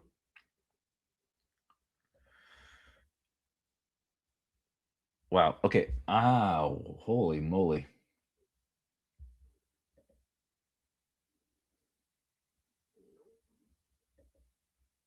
Let's do. I'm just gonna take Knicks now because I wanted to make this a Knicks team and a Knicks Waddle team, which I don't really have. Now the question is, I gotta take Jordan Love, I think, to get the stack. I'll give somebody else their sick ADP value on Kenny Gainwell, who pick 88. Holy smokes.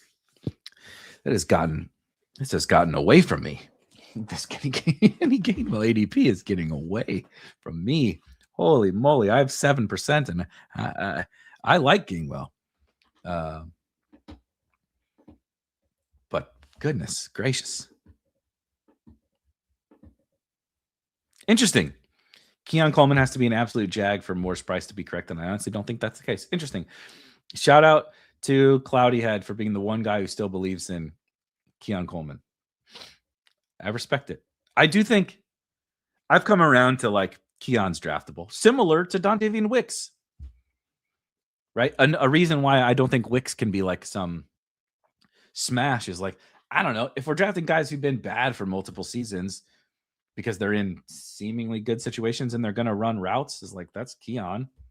Keon's going to run routes. He's probably pretty bad, but he's had some good games in his life. Very few, but they've existed. It was week 1 of last year, right, that he went for 30 something. It was a million pass attempts. They got down by a million to the Baltimore Ravens, and he pulled a Cedric Tillman. Keon did, but nonetheless, still.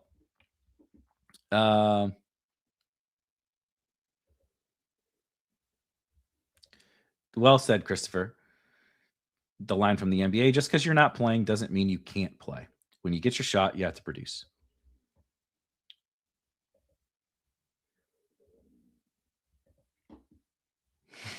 I can pray that it's not Keon because I will not have any. Are you in on RJ Harvey? I sprinkle. Let's do DraftKings because I've drafted more teams over there. And go find Harvey. I have 2% RJ Harvey on DraftKings. All right, let's see. C-Rod, this is an Aaron Jones ass team, I think, here. Who I do have a ton of Aaron Jones. So let's do Let's do Rashad then. Let's do Rashad.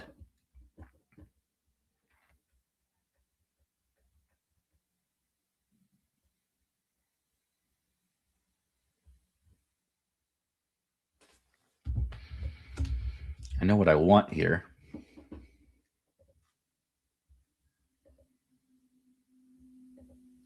I'm going to buy the Washington backfield. Hold on. 100% of who? 100% of my Bijan teams have Bill? Whatever. Fine. We're going to buy the Washington backfield. So Bijan, Jalen Warren, and then Rashad White plus Bill. To go with the Bo Nix, Jalen Waddle stack, and Jordan Love, Christian Watson, Jaden Reed stack with, of course, Rashee Rice and Malik Neighbors. I find it difficult to click Harvey a little bit at his price, admittedly, but I do think it's it's fine. I've taken him a little bit when he falls. I just wish he was a little bit cheaper, which is a lame excuse. Like he's in a total, but he's in this. This is one of those things that I struggle with. Right, one of those bajillion outcomes is when RJ Harvey takes a leap in his second year, and I like the Broncos offense fine. I prefer J.K. Dobbins at cost. I'm not a big Jonah Coleman guy. So like I draft 0 running back team. So I should have, I bet I have, let's see my underdog teams.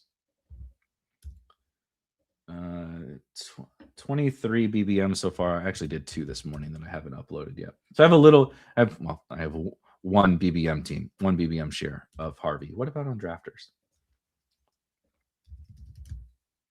None on. So am I in on Harvey? Not particularly, though. He's tricky because he goes in that quarterback, right? This is drafters, but he goes in this like quarterback window that's so juicy, right? Right here.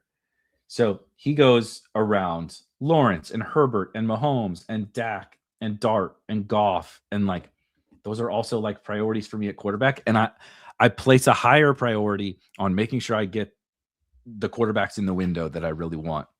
So he has become an innocent bystander to like my overall strategy, but I'm not going to fade RJ Harvey, if that makes sense. Convoluted way of saying I'm not really in, but I'm not really out. Well, Jacob's a very smart guy. 42% Rashad White. Let's see. DraftKings Rashad, I have 25% Rashad on DraftKings. Only 11 on drafters. That we need to fix that. And 17 on underdog. I hate that I'm in on Rashad White. But look, he's going to play. We don't have to like it. That, honest to God, is one of the greatest lessons I've learned in 5 years. And I have to continue learning it every single year. We don't have to like some of these things that are inevitable. I've sucked at this. But this was the Javonte Williams. Now, Rashad White is not Javonte Williams. He does not have that level of upside as a talent. He was never as talented as Javonte Williams. He's not as talented as Javonte Williams now. He's not as talented as Javonte Williams even last season. But it was the Javonte Williams thing. People are just like refusing to accept that he was probably going to be the lead back for the Dallas Cowboys just because we think he sucks. Like, I think Rashad White sucks. But guess what? He serves a purpose for NFL football teams, and they like him more than we do. And it just is what it is. You don't have to fucking like it. You're not the GM. You wouldn't sign him to be on your team if you're the GM. If you're playing Madden, you're not drafting him in your fantasy draft on Madden to create your new franchise. Like, that's fine. You don't have to draft him in your home league because you don't want that guy. But in best ball, he's going to score fantasy points. And it sucks, and I'm not going to enjoy it. But it just is. God damn. I can't get Keaton ever in drafts with you fuckers. I got to start drafting more off stream. Yeah, Chig looks fine.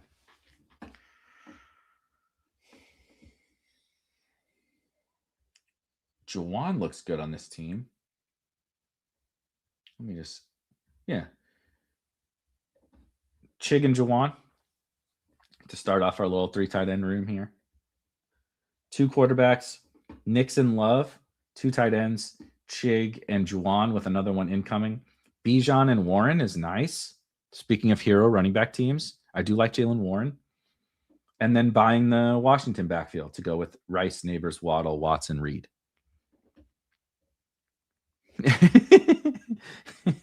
FK Cooler says, if we only drafted good players, it would be a much smaller contest. There's not that many good. There are fewer good players than there are picks that have to be made in every single draft. I think CJ Stroud sucks. But is he draftable? Of course. Quarterback's a little bit different, right? I just drafted Jaden Higgins in the first draft. I think Jaden Higgins probably sucks. Like, there's just not enough, like, what we would classify as good, right? The good guys go at the top. We're not drafting battle royales.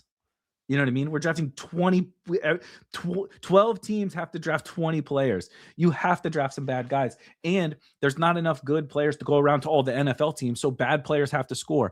And then there's chaos, and there's injuries, and there's, some teams go in the shitter, and some teams play better, and some players don't get better, and some players do get better.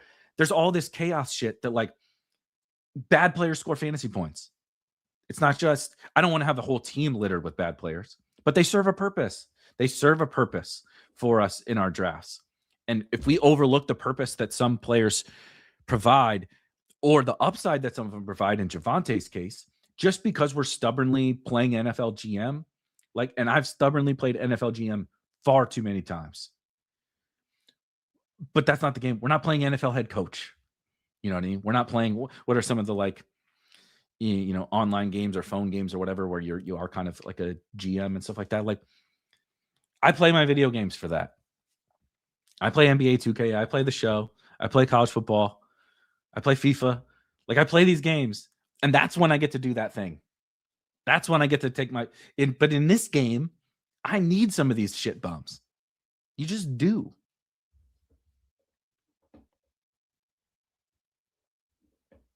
See, I like T-Mac, but, like, Josh doesn't really like T-Mac, but you can accept that even if you don't like him as much. Like, look, he was a top 10 pick in the NFL draft.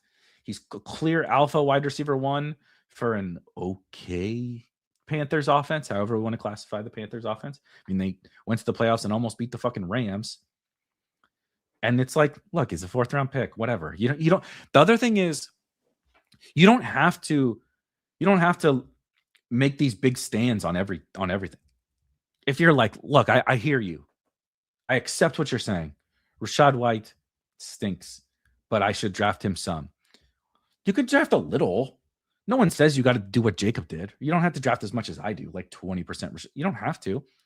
But you can understand that on certain teams, at least, he fills a void that your team probably desperately needs filled. The humility within your own takes is so important in this game. Yeah. It's like the greatest lesson that we all have to learn. And I think, frankly, most people, God damn, you guys are killing me. I'm not taking Aaron Rodgers. You can't make me.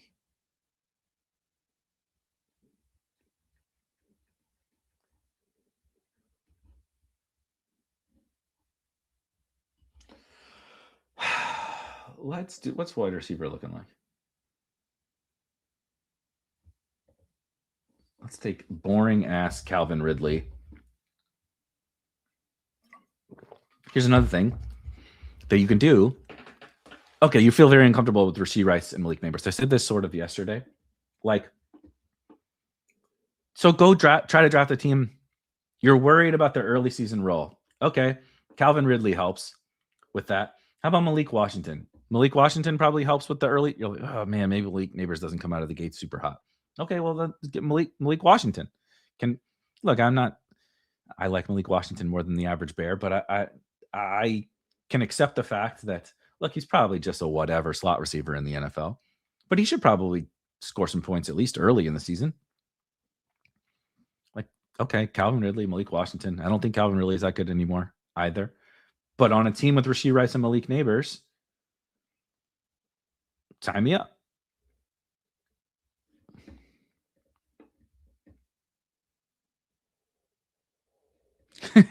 That's true. Yeah, you guys fucking suck with this Flanoy stuff. I got to move him up again, I think. It's ridiculous. They're not even enough mid players. Yeah, exactly. 20 touches a game doesn't matter if they suck or not. You need 20 touches multiplied by how many weeks you have them healthy. And when you draft 20 players or 18 players, you don't need every player to be a smash for the whole season. In fact, you'd probably prefer, right? We always say this phrase, the ping pong effect. You'd actually probably prefer when you draft 20 players that like this guy does it this week and this guy does it another week. Maybe this guy, right? Travion, we hoped that Travion Henderson would be the late season hammer, but what he actually was if you drafted, say, Travion and Ramondre on the same team, Ramondre helped you to start. Then Travion fucking smashed for a month in the middle of the season, carried you for that month. Then he passed the baton back to Ramondre. He passed the baton to Derrick Henry or to whoever, right? It's like you actually would probably prefer that, but it's so hard to wrap our brains around the idea that like all I think about is like, what do I think is going to happen this season? How are these roles going to shake out, right? How many touches are these, right? I'm going to do my season-long projections.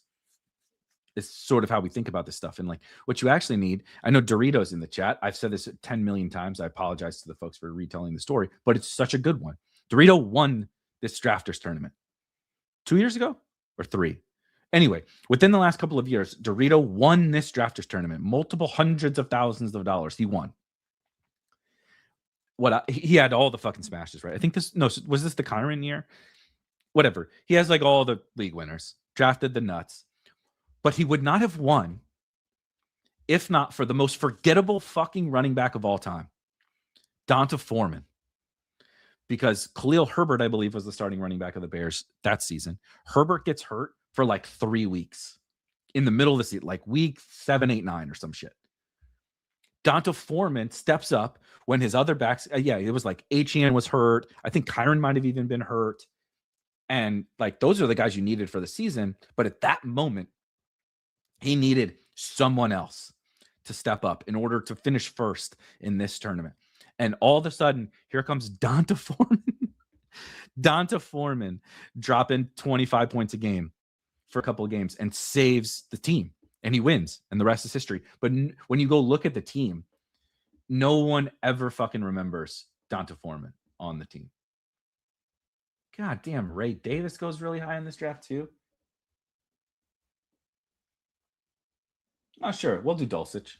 We did Malik Washington. Might as well do Dulcich as my third tight end.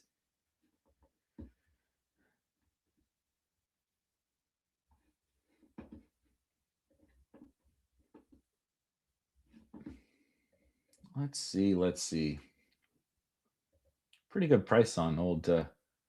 Sure. Pretty good price on Emmanuel Wilson. Why not? There's a boring dust ball that serves a purpose in drafts. Don't have to like it. Don't have to think think Emmanuel Wilson is some stud because he's not. But he serves a purpose.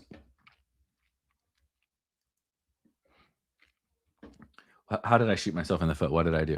I mean, that's par for the course. Question. Slow pick 150 with Caleb and Herbert, CMC, Chase Brown, Pacheco, AJ Brown, Ladd, Alec Pierce, Jacoby Myers, Golden, Loveland, Kelsey. Need a running back, but the next best running back by ADP, 157, Algier, or 144. So I would not take Gadsden on this team with Loveland and Kelsey. That's just my personal preference. That running back tier is a gross one. So I don't love Tyler Algier. I take some. I'm not a huge Tyler Algier guy this year, but here's what I would say at that spot. It goes back to, again, what our friend Dorito said. I know he was referencing, like, if you're not drafting in volume, but like, who do you like here? Don't really worry about the position. You have Ladd stacked with Herbert. You have Caleb stacked with Loveland. You have stacks. You could use a running back, but you have CMC and Chase Brown. You're pretty good. This team is totally fine. Who do you like at pick 150? Who's your favorite pick? Take him. Don't worry about ADP. Don't worry about the correlation element. You're good at tight end. You're good at quarterback. You're good at all of these positions. So take the guy that you want. That range is pretty fucking gross. Running back is especially pretty gross around pick 150. Like you said, Tyler Algier falls a lot.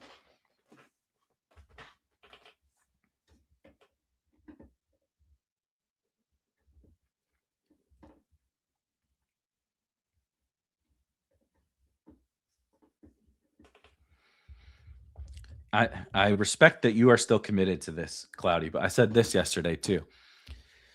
I want to do Tuesdays. We do some fun tiering, right? I want to do next Tuesday, maybe a tier of Aren't You Worried? And just take all the most polarizing guys that we're all worried about. And if I did like the most, like the Will Fuller tier of worry, which is like he never plays football again, never to be heard from. He's living on some remote island with his one good hand.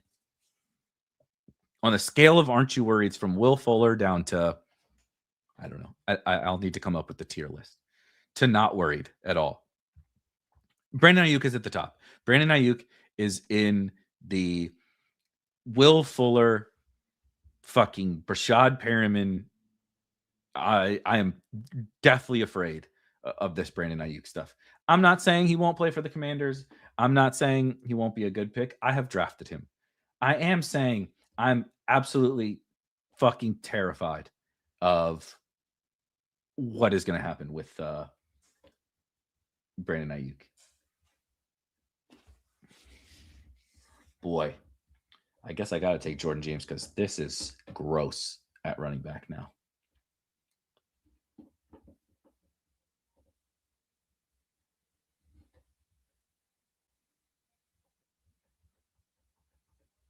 Who took Pat Bryant? Who took Pat Bryant? God damn it. This team sucks. Whatever. Give me Troy Franklin. You sons of bitches.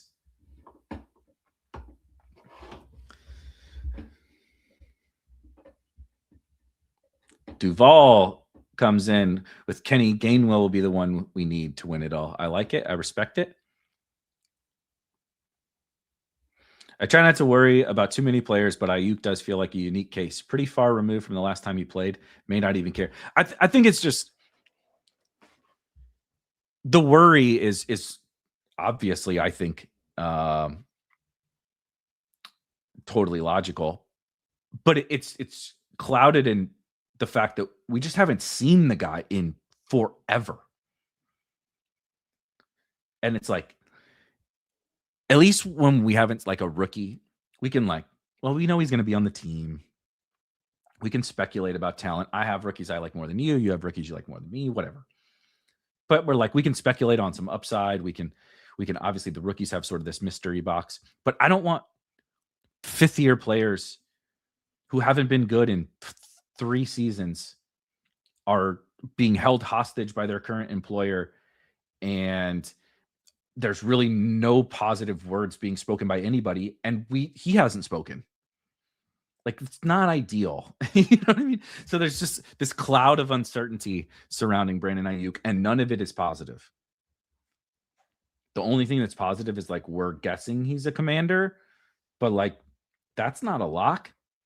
That's far from a lock. So I'm not even saying he's a bad pick. I think it's fine. But you also should know what you're getting yourself into at least.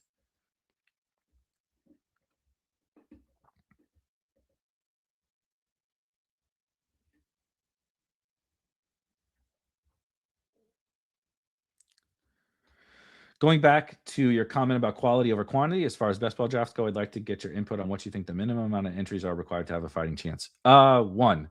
And I know that sounds like it doesn't make much sense, but I don't think it ultimately matters. I think the amount of volume you get down in general is really all that matters. You could Sam Sherman won last year without maxing. Someone in the chat here, Vandy, says made the BBM final 2 years ago with 18 entries. It's one of those weird things where like you have less of a chance relative to the folks like me who are going to enter 150, but every single one of your teams have the same chance as every single one of my teams. You're not competing against all 150 of my teams. You're competing against hundreds of thousands regardless of if you enter 1 or 15 or 50 or 150. You're like sort of competing against all of my teams, but not, you're only competing against the 11 teams that you face in round 1, and then the whatever 12, 15 teams that you face in round 2 and round 3, and then the 400 teams you face in the BBM finals or whatever the fuck it is. Now in drafters, right, you're facing everybody from the word go. But I wouldn't worry about it. Whatever financially makes sense for you, whatever time-wise makes sense for you, and whatever the fun part of it makes sense for you. If you enjoy drafting more teams, draft more teams and draft it into other stuff. You will have more fun. I know we all want to have shots at the multi-million-dollar prizes for sure, but I don't sweat, and I'm not sweating it this year either. I mean, I am going to end up maxing them, but I'm not sweating how many teams I get in. Okay. This is just, I assume Malik Davis is long gone because you guys, no, he's not. Oh, shoot. Okay, he is long gone. How about a Jalen Wright? Sure, why not? This team is terrible. Happy Wednesday. You guys made this really rough on me. Super quick, I do want to share one last time as I read down this team. I'm posting the link to the sheet for you guys to enter to win a free ticket on Drafters. I see a lot of you on there. Awesome. As soon as I get done with this, I'm going to take everybody's names that are on that sheet. So you got about 10 more seconds to enter your name if you've not entered. If you enter multiple times or you try to rig the system, you'll never get to win again. We'll block you from the channel, all that fun stuff. Don't abuse. The Drafters folks are giving us free tickets all summer. Let's have some fun. Bo Nix and Jordan Love at quarterback. I'm trying to force myself to take a little bit more Bo Nix, and so I took Jalen Waddle in preparation for that. Took Bijan at the 102, rounded out the running back room with Jalen Warren. I like this running back room fine. The first 4 picks are good. The last 3 picks are pretty fucking dusty. But Bijan Robinson, Jalen Warren, Rashad White, and Ja'Cory Krosky-Merritt bought that backfield. I do think Bijan, Jalen Warren's a nice little duo to start, and then buying the Washington backfield allows the rest of your running backs to be a little bit dustier. Emmanuel Wilson, Jordan James, and Jalen Wright to close it out. We got a little funky at wide receiver. Well, not for me, but for maybe the average person. Rashee Rice and Malik Neighbors. Obviously, upside swinging like crazy at the wide receiver position. Jalen Waddle, Christian Watson, Jaden Reed. Those guys stacked with my quarterbacks. Calvin Ridley, Malik Washington. Right, we talked about why they make some sense, especially on our Rice Neighbors type team. And Troy Franklin to close out a Broncos stack. 3 tight ends. Chig Okonkwo, Juwan Johnson, and Greg Dulcich made a disgusting bet for the Dolphins to give us some usefulness at the back end of the draft. That is hilarious. Considered putting King Coakley on the sheet twice to see if you would kick him out. That is wonderful. Let's get these loaded into the wheel for everybody here. Thank you guys for entering. Got a nice list of folks today. If you guys, while I'm doing this, can hit thumbs up on the stream, be greatly appreciated. Shout out to the Google ads for Cardinals tickets. Go Cards. Let's go ahead and spin this wheel and give away a free ticket, shall we? Whoa. No. Remove wheel 2. Okay. Now let's spin it.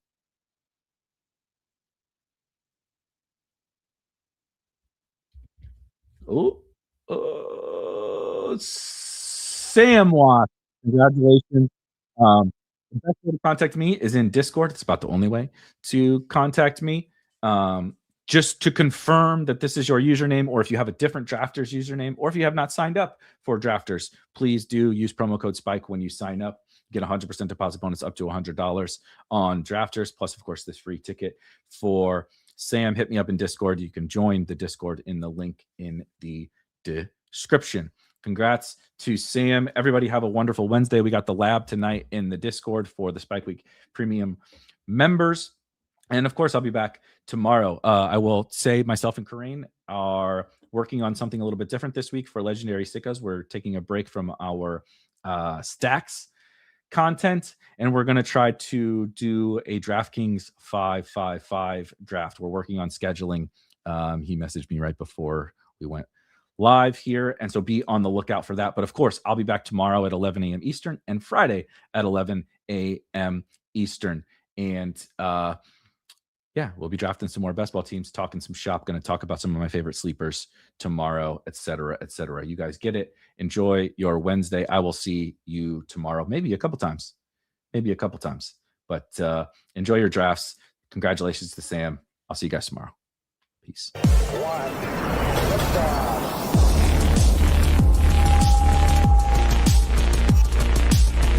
Woo! Those were some spicy takes. Want to stay up to date with all of the other spicy takes we're going to have over here at Spike Week? Why don't you press that subscribe button below? If you turn notifications on, we draft a team, boom, you know about it. We have another spicy take, boom, you know about it. You can be there. You can draft with us. You want to stay up to date? That's how you do it. All right, we'll catch you later next time here at Spike Week.